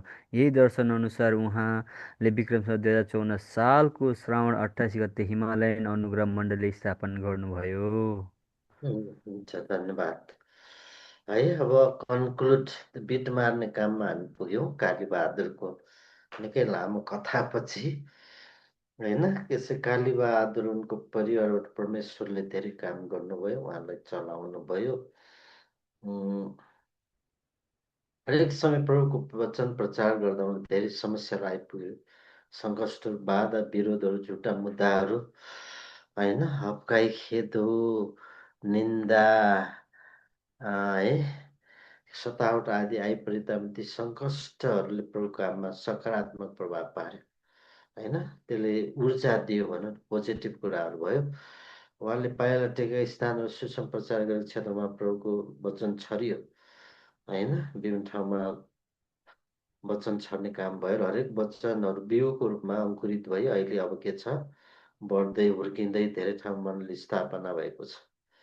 धेरै ठाउँमा सङ्गति सुरु, बिस्तारै मण्डली स्थापना भई चट्टानमाथि बसालिएको अमर अजर जग भयो। हावाहुरी दैवी प्रकोप आउँदा पनि, भुइँचालो आउँदा पनि नष्ट हुन नसक्ने बलियो खम्बा बन्यो, बलियो धरहरा बनेर पहाडको ज्योतिको रूपमा खडा हुन थाल्यो। विक्रम 2031 सालदेखि 51 सालसम्म करिब 20 वर्ष, 31, 41, 51 जीवनमा पास्टर सुसमाचार हुँदा धेरै समस्याहरू भोग्नु परेको थियो। त्यस्ता समस्याहरू हुँदाहुँदै पनि विक्रम 51 सालमा सोही मण्डलीले आरोप लगाए विभिन्न खालको, त्यही भएर त्यो चर्च उहाँले छोड्नु पर्यो र विक्रमसम्म 2053 सालको जेठ महिनामा उहाँलाई परमेश्वरले दर्शन दिनुभयो र सोही दर्शन अनुसार उहाँले छिमेकी गाउँहरूमा प्रचार गर्नलाई सुरु गर्नुभयो। होइन, अनि विभिन्न जातिहरू जस्तै सार्की, दमाई, मगर, बाहुन, छेत्री, कुमार, तामाङ, बराम। बराम भनेको तामाङ होला, बराम भन्छ। होइन, नेवाङ भनेको चाहिँ अब लिम्बू। होइन, नेम्बाङ होला, नेम्बाङ आदि। विक्रम सम्वत 2054 साललाई उहाँलाई परमेश्वर 10 वर्षभित्रमा त्यो दर्शन उनले पाए, उहाँले पाउनुभयो र यसरी उहाँले 54 सालमा श्रावण 28 गते हिमालयन अनुग्रह मण्डली स्थापना गर्नुभयो र त्यहीँ बसोबास गर्दै आउनु भएको छ। अब यो कालीबहादुर पछि लोकबहादुरको कुरा छ। कालीबहादुरको फोटो त्यति पाइएन। यो फुलेको मान्छे लोकबहादुर हो। अनि यहाँ साइडमा पुलपिटमा उहाँको छोरा अहिलेको पास्टर सुखलाल तामाङ है। अरू चाहिँ अब चर्चको विश्वासीहरू होला। यो बिचको मान्छे लोकबहादुर। अब उहाँले पहिले सुरु गरेको मण्डली यो बटाडी भन्ने, यो रचहरबाट पनि निकै गाउँतिर पर्छ। म पहिला धेरै अगाडि गएको थिएँ त्यतातिर, अहिले त त्यति गएको छैन होइन। बटाडी भनेको रजहरबाट अलिक गाउँमा जानुपर्छ उत्तरतिर, यो पहाडकै छेउमा छ होइन। यो हाल साल बनाएको चर्च हो यो, नयाँ चर्च बटाडी अभिषेक मण्डली होइन। खासमा सुरु भएको चाहिँ 25 सालमा यो ठाउँबाट। अब अहिले चाहिँ त्यो रजहरमा पनि ठुलो चर्च छ अहिले, 600-700 विश्वासी छन् होला उहाँहरूको यो पनि। अनि खास यो यहाँबाट सुरु भएको, तर अब यहाँ चाहिँ त्यति बढ्या छैन, थोरै विश्वासी छन्। तर रजहरमा चाहिँ धेरै सयौं सङ्ख्याका विश्वासीहरू छन् है। अब यो कुरा चाहिँ छ आइरहेका छन्। कहाँबाट के छुट्यो कि लोकबहादुर तामाङको कुराहरू कहाँ मिस भयो। ल यहाँ कसैले पढ्नु त, यहाँबाट पढ्नु।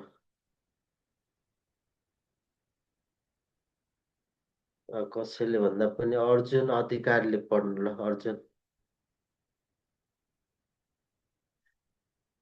अर्जुन अधिकारी यहाँ आइरहेका छन्बाट सर,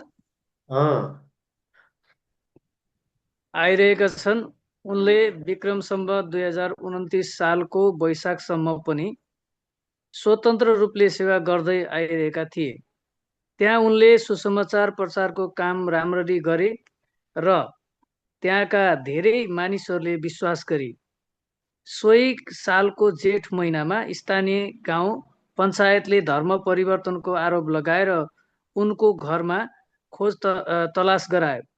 गाउँलेहरूले मुद्दा हाले र पुलिसले खानतलासबाट फेला पारेका बाइबल र भजनका पुस्तकहरू लग्यो। विक्रम सम्वत 2029 को असार महिनादेखि असोज महिनामा त्यहाँ रहेको 14 घर परिवारलाई गाउँलेहरूले धाराको पानी पनि पिउन दिएनन्। पानी लिनको लागि रातमा खोलामा जानु पर्थ्यो। यसरी त्यो गाउँमा सोही सालमा सतावट आए तापनि लोकबहादुर तामाङको प्रयासले गर्दा लमजुङको 9 थरमा सुसमाचार प्रचारको काम भयो। यसरी नै नवलपरासीको धारापानीमा पनि मण्डली स्थापना भयो। विक्रम सम्वत 2031 सालको दशैंमा उनले टीका लगाउन इन्कार गरेको कारणले गर्दा राति 11 बजे गाउँलेहरू आएर उनलाई कुटपिट गरे। उनले जति धेरै पिटाइ खाए र सतावट आए तापनि सुसमाचार प्रचार। सर अलिकति माथि सार्दिनु न।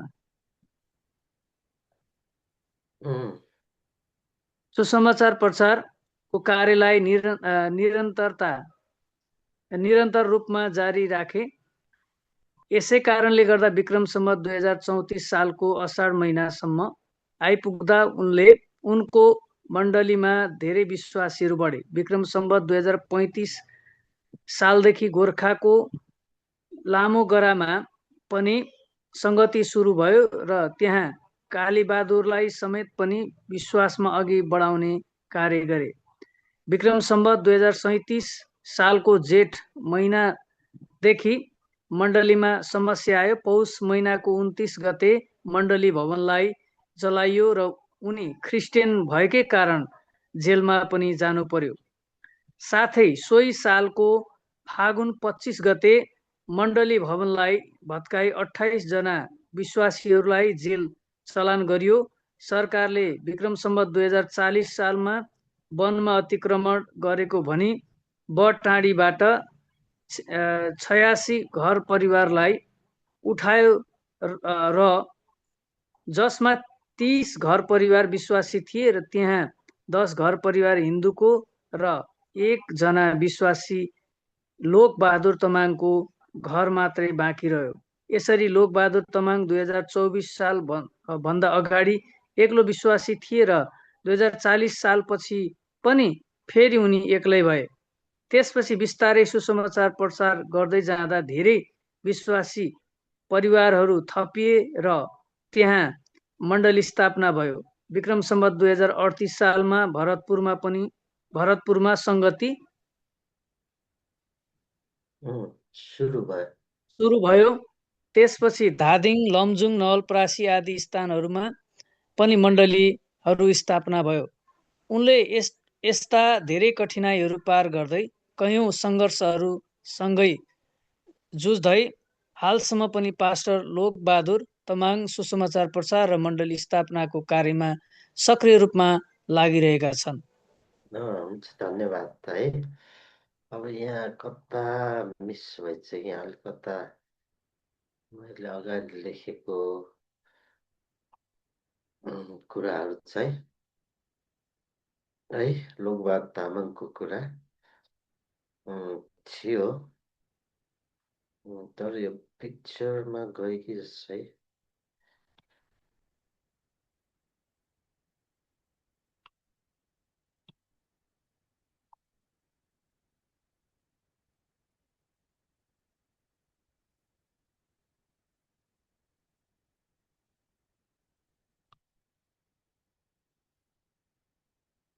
ए माथि रहेछ क्या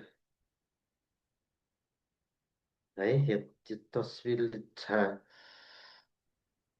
तस्बिरले उ गरेर चाहिँ कि एकैछिनलाई म यसलाई तल पार लान्छु। ल यति गरेपछि मलाई क्लियर हुन्छ।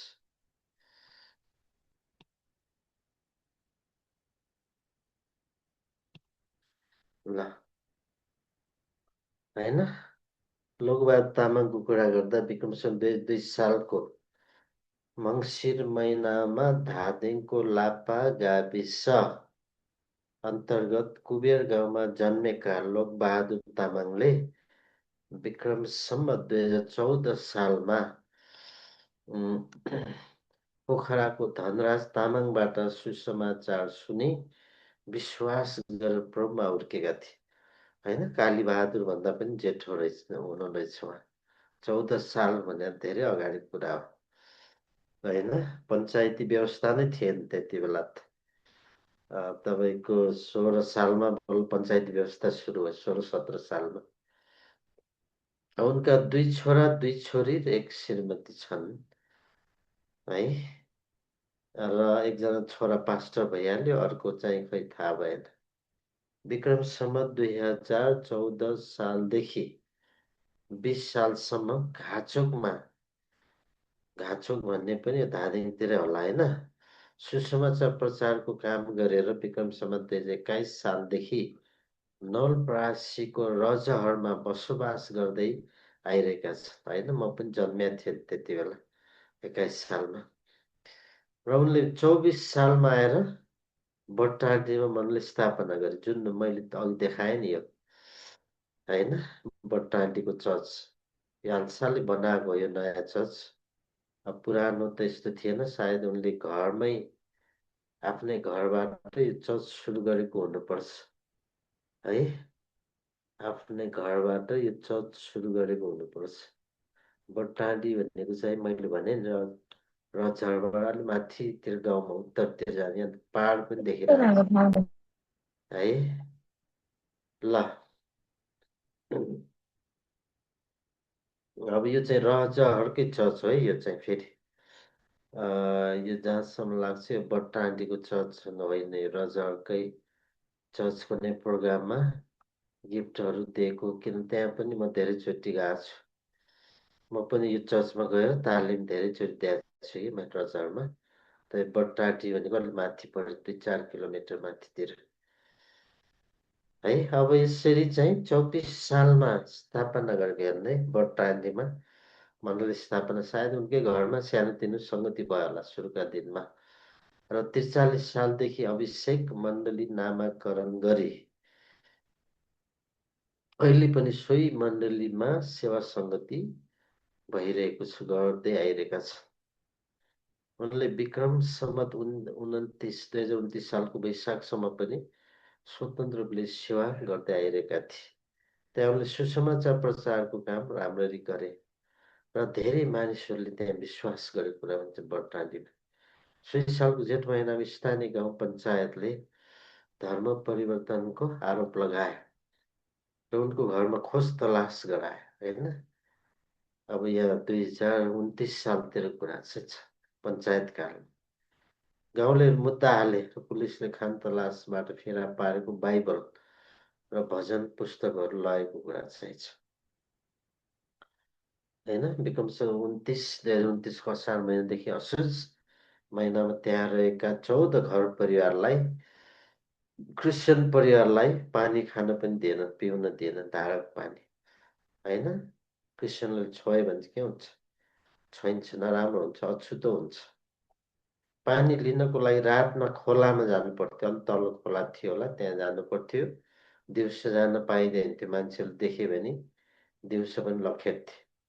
यसै त्यो गाउँमा 20 सालमा सतावट आए तापनि लोकबहादुर तामाङको प्रयासले गर्दा नौथर होइन, लमजुङको नौथरमा सुसमाचार प्रचारको काम सुरु भयो।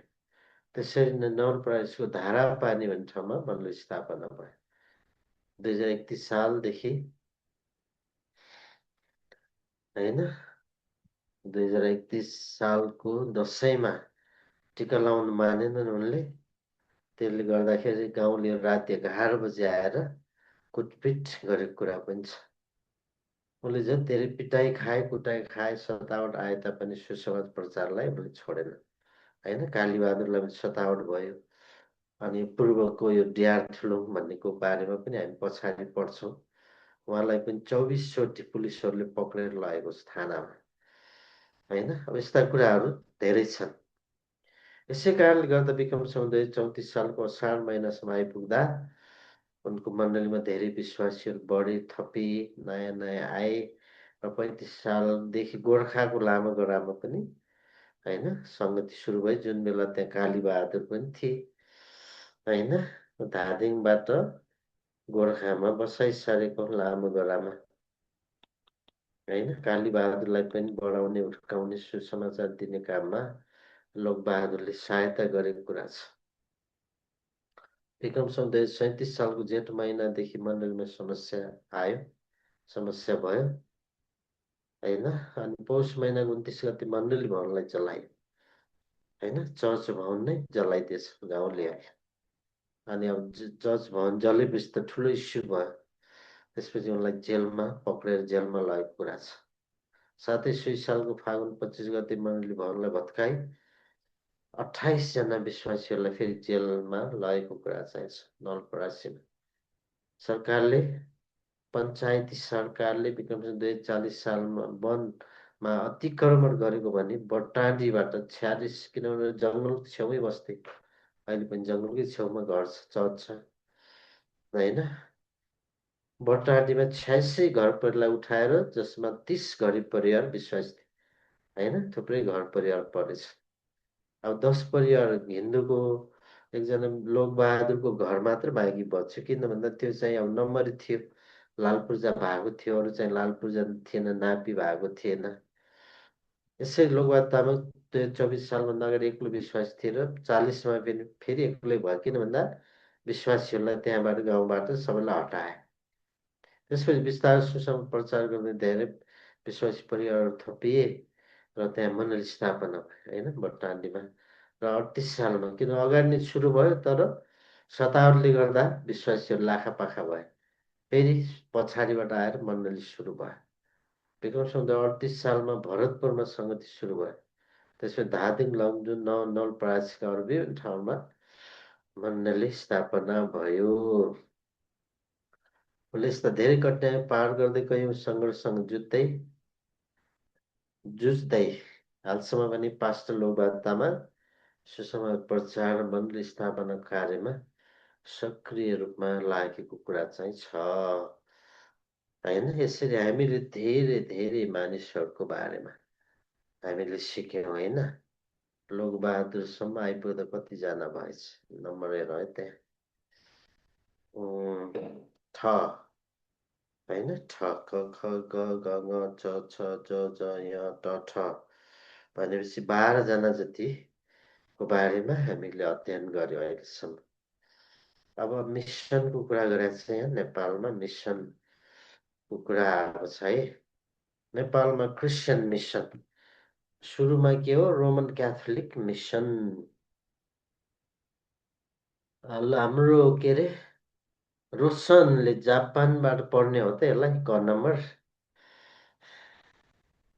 रोशनले जापानबाट पढ्दै हो नि त, ल जापानिज भाषामा पढ्दै अझै राम्रो होइन। अब हामीले त बुझ्दैन फेरि। कतिको आउँछ जापानिज भाषा? जापानिज भाषा अँ, अलिअलि सर। अँ। नेवा भाषा सिउला। नेवार भाषा पनि आउँदैन सर मलाई त। ए कता सबै हो, बिर्सी कता हो? सर। नेपाल कुन ठाउँ कञ्चज भन्नु त? नेपाल नेपाल रामेछाप सर मेरो घर चाहिँ। रामछापको कता हो, मन्थली कि कता? रामेछाप माथि सैलुङ पर्छ सर। ए सैलुङतिर अलि टाढै हो के अरे सैलुङ भनेर त। धेरै टाढो छ सर। सैलुङको पनि कतिजना मैले सिकाएर आएको छु कि तालिममा। हजुर। त्यो तालिममा पनि म सिकाएर सैलुङतिर पनि मान्छेहरू आइरहेको छन् बेला बेला तालिम लिनलाई। ल यो पढ्नु त क नम्बर। सुरुको रोमन क्याथोलिक मिसन जब सन् 1662 इटालीका क्यापुचिन पादरीहरूले तिब्बत जानको लागि नेपालीसँग सम्बन्ध राखेका थिए। उनीहरूलाई रोमन क्याथोलिक पादरीहरूले उनीहरूको मण्डलीबाट उत्तर भारत, नेपाल र तिब्बतमा सुसमाचार प्रचारको लागि खटाएका थिए। उनीहरूले उत्तर भारतको पटनालाई मुख्य आधार बनाएर काठमाडौँ उपत्यकामा धेरैजना पादरीहरूले सन् 1707 देखि 1769 सम्म सेवाकाई गरे। त्यसपछि नेपालमा 200 वर्षसम्म सुसमाचारको लागि ढोका बन्द गरिए तापनि दार्जिलिङ, कालिम्पोङ र सिक्किममा मण्डली स्थापना गर्ने र विश्वासीहरू बढ्ने क्रम अलि माथि त्यहीँ तल गर्नु बढ्ने क्रम जारी थियो। नेपालीहरूलाई उपयुक्त हुने सिमानाका क्षेत्रहरूमा मिसन केन्द्रहरू स्थापना गरिएका थिए र नेपालभित्र प्रवेश गर्नको लागि प्रार्थनासहित उपयुक्त समयको पर्खाइमा थिए। यसरी 200 वर्षसम्म मिसन एजेन्टहरूले अफिसको स्थापना गरेर व्यक्तिगत रूपमा प्रार्थना गर्दै बन्द रहेका ढोकाहरू घच्याइरहेका थिए। हुन्छ। सुरुको क्याथोलिक मिसन सुरुमा नेपालमा क्याथोलिकहरू आए 1662 इटालीका क्यापुचिन पादरी भनेको पास्टरहरूले तिब्बत जानको लागि नेपाल हुँदै काठमाडौँ हुँदै तिब्बत जाने गर्थे होइन। उनीहरूलाई रोमन क्याथोलिक पादरीहरूले उनीहरूको मण्डलीबाट मिसनरी पठाएको होइन, उत्तर भारतमा, बिहारतिर, नेपालतिर, तिब्बततिर एउटा मिसनरी भएर काम गर्नको लागि खटाएको कुरा छ। उनीहरू उत्तर भारतको पटनालाई मुख्य आधार बनाएर काठमाडौँ उपत्यकामा धेरैजना पादरीहरूले सन् इस्वी सम्मत भनेको एउटै हो, 1707 देखि 1769 सम्म उनीहरूले सेवकाई गरे होइन।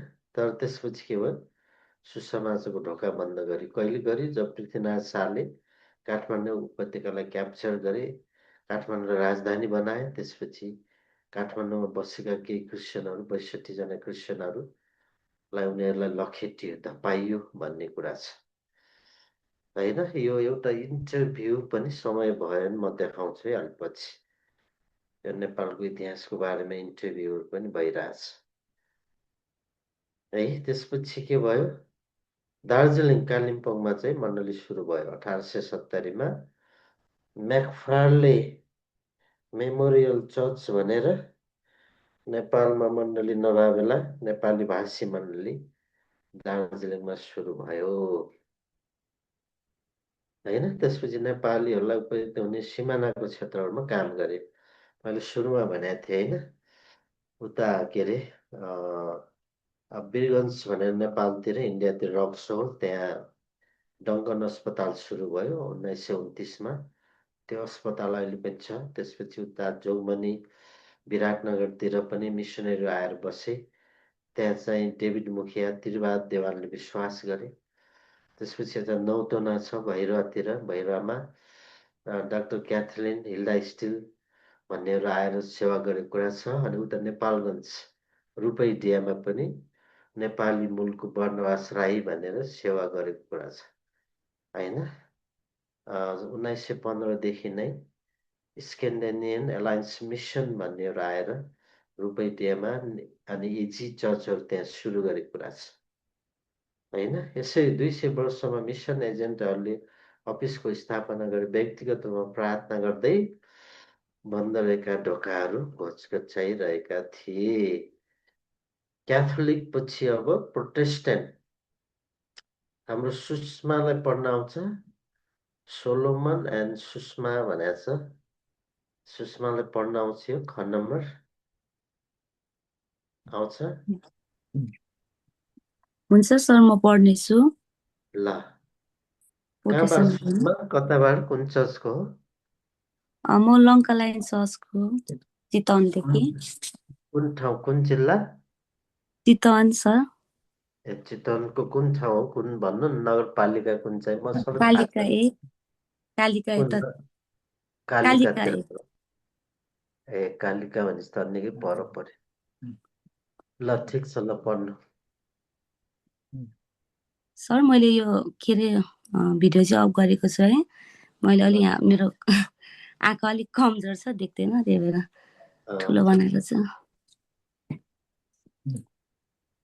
सुरुको प्रोटेस्टेन्ट मिसन बेलायतबाट कलकत्ताको श्रीरामपुरमा आएको मिसनरीहरूमध्ये विलियम केरीले नेपालसँग सम्बन्ध राखेका थिए। उनले नेपाली भाषामा नयाँ करार सन् 1821मा प्रकाशित गरे। स्कटल्यान्डबाट आएको मिसनरी विलियम म्याकफारले दार्जिलिङ सन् 1817मा 70मा मिसनको कामको सुरुवात गरे।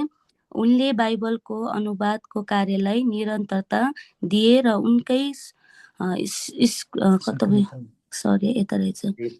सक्रियतामा नयाँ करारको संशोधन प्रकाशन गरे। सम्पूर्ण बाइबल नेपालीमा सन् 1914मा प्रकाशित भयो। धेरै लामो समयसम्म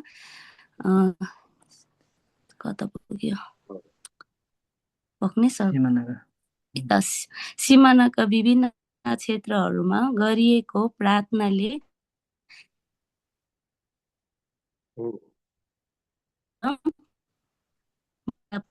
गर्न सहायता पुग्यो। उत्तरी सिमानाको भारतीय मिसनले नेपालीहरूमा मिसनको काम सुरु गरे। जुन मिसन निरन्तर रूपमा अगाडि बढ्न सक्यो। सिमानाका क्षेत्रहरूमा दैनिक 15देखि 20 जनाको समूहले प्रचार अनि पर्चहरूको वितरण र कति स्थानहरूमा औषधिको वितरण पनि गरे। यसरी सन् 1951मा नेपालमा संसारको लागि बन्द रहेको ढोका खोलियो। सिमानामा रहेका मिसनरीहरू अन्य सङ्घ संस्थाहरू नेपालभित्र प्रवेश गरे र राष्ट्र विकासको लागि विभिन्न योजनाहरू ल्यायो। यति सर, ल धन्यवाद। ल, प्रोटेस्टेन्ट मिसन क्याथोलिक होइन, जस नेपालमा क्याथोलिक छ। यहाँ ललितपुरमा क्याथोलिक चर्च छ ठुलो, र क्याथोलिकहरू त्यति धेरै छैन, बढीमा 40-50 हजार छन् कि जस्तो लाग्छ होइन। तर बाँकी सबै के छन्? प्रोटेस्टेन्ट छ होइन। अब यो विलियम क्यारी भन्ने एकजना मिसनरी जसलाई आधुनिक मिसनका पिता पनि भनिन्छ, फादर अफ मोडर्न मिसन, होइन? आधुनिक मिसनलाई सुरु गर्ने कहाँबाट? बेलायतबाट, युकेबाट। बेलायतबाट कलकत्ताको श्रीरामपुरमा आएका मिसनरीहरू मध्ये विलियम क्यारीले नेपालसँग सम्बन्ध राखे, नेपाली भाषा सिके, नेपाली भाषामा बाइबल अनुवाद गर्ने काम गरे, होइन? त्यहाँ उनले चाहिँ नेपाली भाषामा नयाँ करार 1821 छापेर प्रकाशन गरेको कुरा छ, किन भन्दा उनीहरूको प्रेस थियो कलकत्तामा। अब अर्को चाहिँ छन् यहाँ स्कटल्यान्डबाट आएका मिसनरी विलियम म्याकफार्ले भन्ने छन्। उनी चाहिँ दार्जिलिङमा गए, होइन? बेलायत र स्कटल्यान्ड अब यी नजिक नजिक पर्छ, युरोपमै पर्छ। र उनी चाहिँ दार्जिलिङमा गएर 1870 नेपाली भाषी मण्डली सुरु गरे।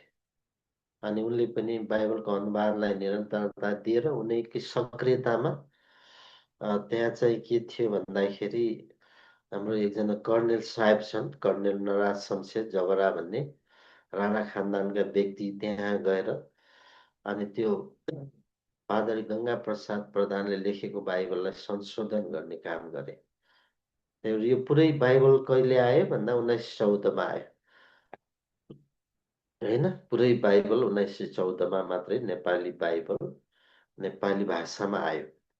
त्योभन्दा अगाडि विलियम क्यारीले गरेको अनुवाद चाहिँ नयाँ करार मात्रै थियो, पुरानो करार थिएन। धेरै लामो समयसम्म सिमानाका विभिन्न क्षेत्रहरूमा गरिएको प्रार्थनाले गर्दा पछि गएर नेपालमा के भयो? मण्डली स्थापना गर्न सहायता पुगे। 20औं शताब्दीको सुरुमा उत्तरी सिमानाको भारतीय मिसनले नेपालीहरूमाझ मिसनको काम सुरु गरे, होइन? उत्तर बिहारतिरको, दार्जिलिङतिरको, सिक्किम आसामतिरको मान्छेहरू नेपालमा आएर सुसमाचार सुनाएको कुरा छ। साधु सुन्दर सिंह एकजना साधु पनि नेपालमा आएर प्रचार प्रसार गरेको कुरा छ। कहिले? 1914 गरेको कुरा छ, होइन? त्यो जुन मिसन के भयो? अगाडि बढ्यो। सिमानाको क्षेत्रमा करिब दैनिक 15-20 जनाको समूहले प्रचार गर्थे। जो नेपाली हो नेपालबाट नेपालको नाका हुँदै, होइन, उता रूपैदियामा जान्थे, रक्सोलमा जान्थे, नौतनोमा जान्थे, होइन, जोगमनीमा जान्थे। तिनीहरूलाई चाहिँ नेपालीहरूलाई सुसमाचार सुनाउने विदेशीहरू थिए, नेपालीहरू थिए। उनीहरूले के गरे? न प्रचारको वितरण कति स्थानमा औषधिको वितरण गरे। यसरी सन् 1951 नेपालमा संसारको लागि बन्द रहेको ढोका खोलियो। 1951 भनेको 2007 साल विक्रम सम्वत। र सिमाना रहेका मिसनरी अन्य सङ्घ संस्थाहरू नेपालभित्र प्रवेश गरे र राष्ट्र विकासको लागि विभिन्न योजनाहरू ल्याए, होइन? त्यही भएर हामी कन्फ्युज नहो कि यो इस्वी सम्वत र विक्रम सम्वत भनेको फरक कुरा हो, एउटै होइन। किन भन्दा कति ठाउँमा विक्रम सम्वत दिएको छ, कति ठाउँमा छैन, होइन? अब यो विक्रम सम्वतलाई पनि बरु इस्वी सम्वतमा हान्यो ढाल्यो भने अझै सजिलो होला, है? ल हाम्रो के अरे हाम्रो सुक लिम्बू कताबाट हो? सुक लिम्बू अलिकता परिचय दिनु अनि यो ग नम्बर पढ्नु त। ग नम्बर सुक लिम्बू, सुक गुरुङ, लिम्बू होइन, सुक गुरुङ। जय मसी सर, म युएसबाट हो सर। ए कुन ठाउँ है युएस? युएस को मिनिसोटा भन्छ, मिनिसोटाबाट छु। कति बज्दैछ त्यहाँ? बिहान भयो यता बेलुका? अहिले हाम्रो 10 टक्कै 10 बजे, बिहानको 10 बज्दैछ। ए अनि काम गर्न जानु पर्दैन त अफिस? अहिले म 1 बजेदेखि जान्छु सर। ए ए ल यो युएन पढ्नु त, युनाइटेड मिसन। ल ठिक छ, यो पढ्नु। UMN, United Mission to Nepal. यो मण्डली मुलुकमा गरिएको सबैभन्दा उत्साहित यात्रा युनाइटेड मिसन टु नेपालको हो, जसले 1954 मा यस्तो कामको थालनी गरे। 10 वटा मिसनरी समूहले यसका स्रोतहरूलाई मिलाएर सँगसँगै काम गर्न एउटै संगठनको स्थापना गरे। केही वर्ष अगाडि 17 देशका 39 मिसन समूहहरूले संयुक्त रूपमा काम गरिएका थिए। तिनीहरूले गरेको कामको स्वरूप स्वास्थ्य सेवाबाट शिक्षामा र औषधिगत विकासबाट गाउँ विकासमा गरेको थिए।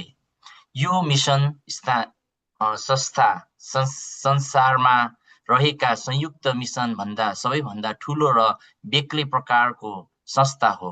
यो विशेष खालको मिसन संस्था हुनमा देशमा बढिरहेका मण्डलीहरूभन्दा छुट्टै खालको छ। यसले सरकारको साझेदारीमा र सहमतिमा कार्य गर्दछ। यस मिसनलाई कुनै पनि धार्मिक क्रियाकलापमा सहमति हुने अनुमति थिएन र सुरुमा गरिएको सम्झौता अनुसार होसियारीका साथ कार्य गर्नु पर्थ्यो। हरेक मिसनेरीले व्यक्तिगत रूपमा अरूलाई ख्रीष्टको बारेमा बताउन सक्थे। ती मिसनेरीहरूले नेपाल र यहाँका मानिसहरूलाई मन पराउँछन् र यस देशको सुरुको मिसनको काम गर्न तत्पर छन्।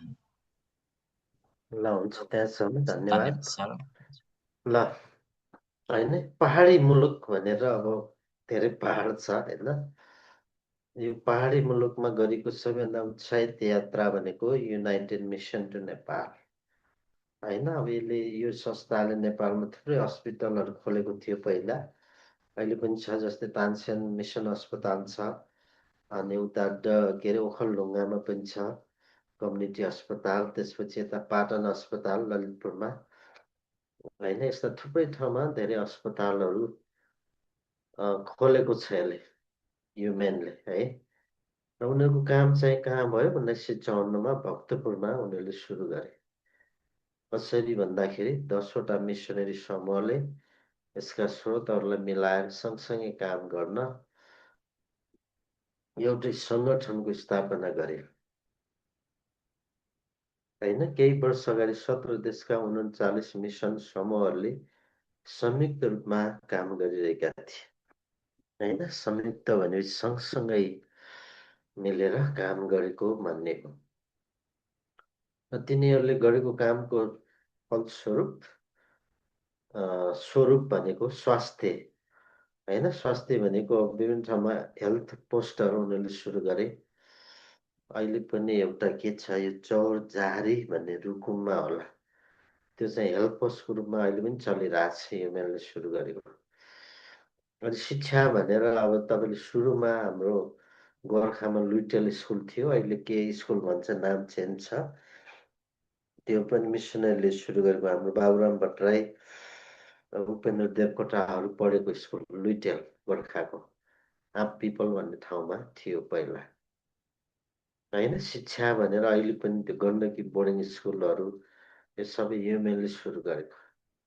त्यसपछि विभिन्न उद्योगहरू, सानोतिनो हाइड्रो पावरहरू होइन, सानोतिनो गाउँको कुराहरू, गाउँलाई के गर्ने, गाउँमा उद्यमीहरू चलाउने, सानोतिनो उद्योगहरू चलाउने, त्यस्तो काम उनीहरूले सुरु गरे।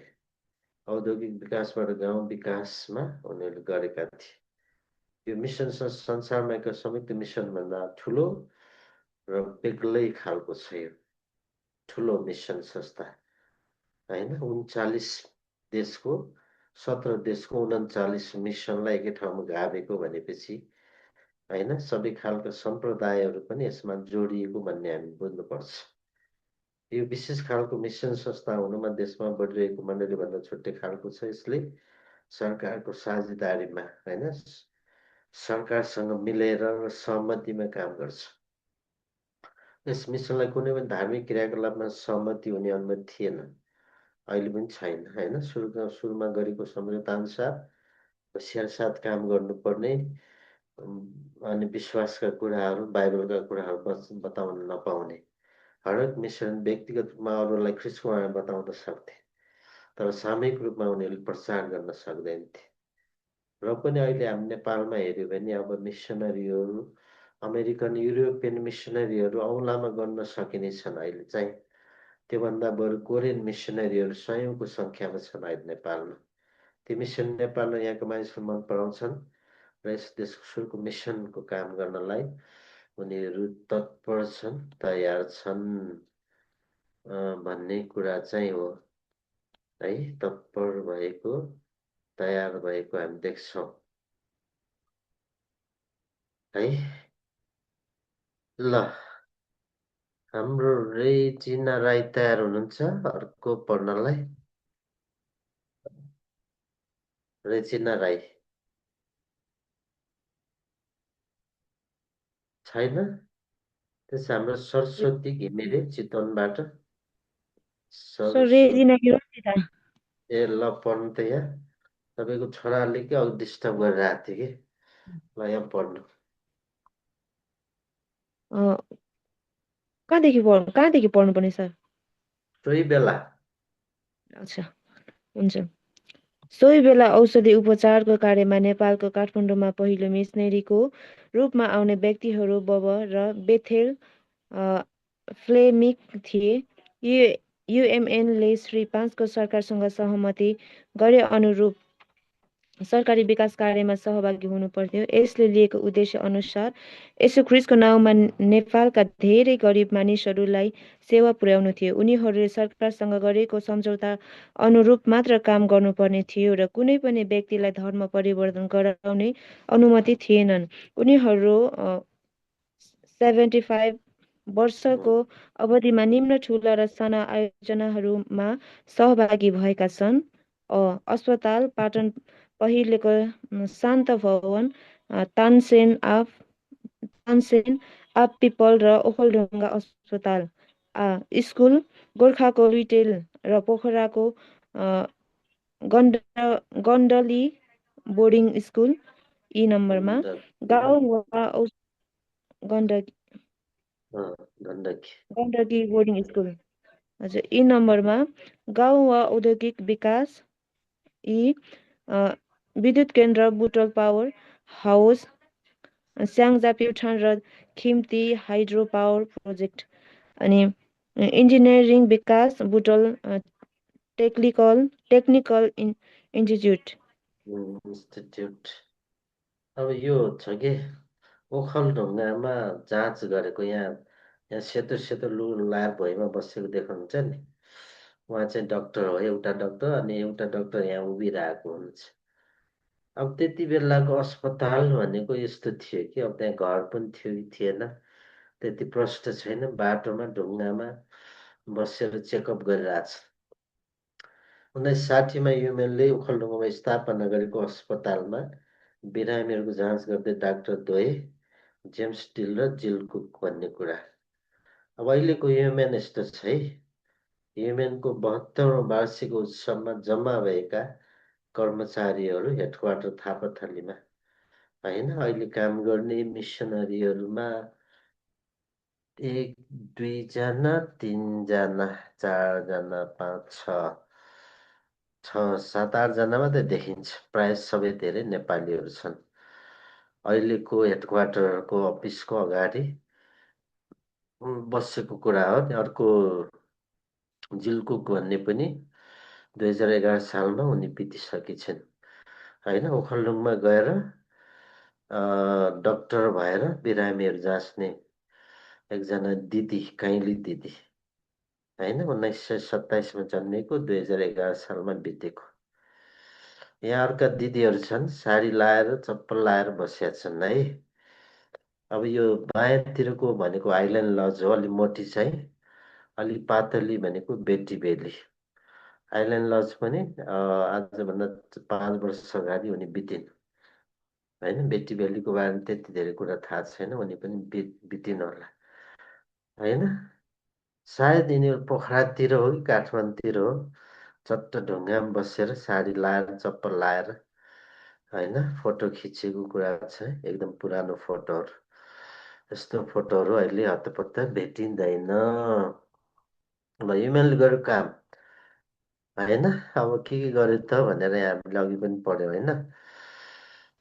सोही बेला औषधि उपचार गर्न नेपालको काठमाडौँ पहिलो मिसनरीकोमा आउने व्यक्तिहरूमा बब र बेथेल फ्लेम उनीहरू चाहिँ 1950 भनेको 2006 सालतिर 5 सालतिर नेपालमा आएको कुरा चाहिँ छ।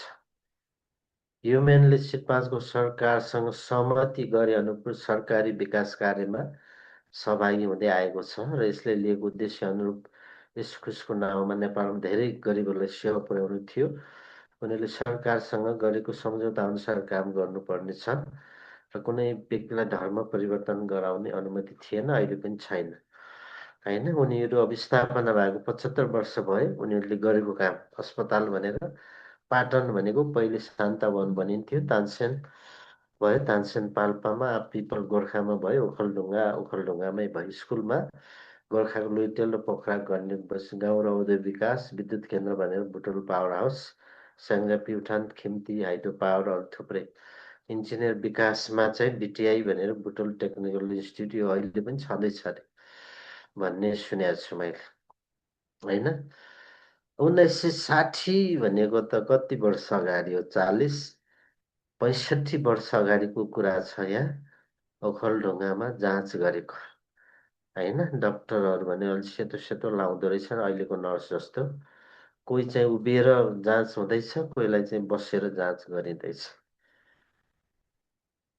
अहिलेको युएमएनको स्टाफहरू भयो। यो हालसालको फोटो हो, यो मैले लिएको फेसबुकबाट। होइन, थुप्रै स्टाफ, थुप्रै कर्मचारीहरू छन् अहिले। झन्नै 100, 150, 50-60 जना चाहिँ होला। 2, 4, 6, 8, 10, 12, 14, 16, 18, 20 होइन भनेपछि 60 जना छन्। अब यो पुरानो डाक्टर जिलकुक अनि 2 जना दिदीहरू छन् यहाँ। होइन, एकजना मोटी चाहिँ आइल्यान्ड लज हो, उनले पनि यो लेप्रोसी मिसन भनेर यो लालगढमा अहिले के लेप्रोसी अस्पताल भनेर अहिले पनि चलिरहेछ लालगढमा, महोत्तरीमा, बर्दिवासको नजिकै। अनि बेटी बेलीको बारेमा त्यति धेरै थाहा भएन मलाई। होइन, आइल्यान्ड लज र बेटी बेलीको कुराहरू चाहिँ यहाँ आएको छ। आइल्यान्ड लजलाई त नेपालमै बितेर अनि पोखरामा लगेर गाडेको है, काठमाडौँमा बितेर। ल यस्तो कुरा छ। अब केही सोध्नु पर्ने छ, अलिअलि प्रश्नहरू गर्नु पाइन्छ। केही सोध्नु पर्ने छ, प्रश्न भएन, केही जिज्ञासा छ भने अहिले सोध्न पाइन्छ।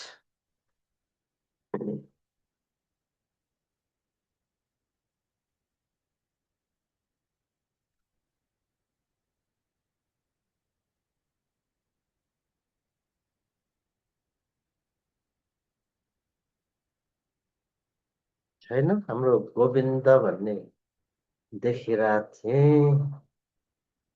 ल तपाईँको कहाँबाट हो अलिकता परिचय दिनु त मलाई, अनि अब प्रार्थना गरेर सकाउने हो।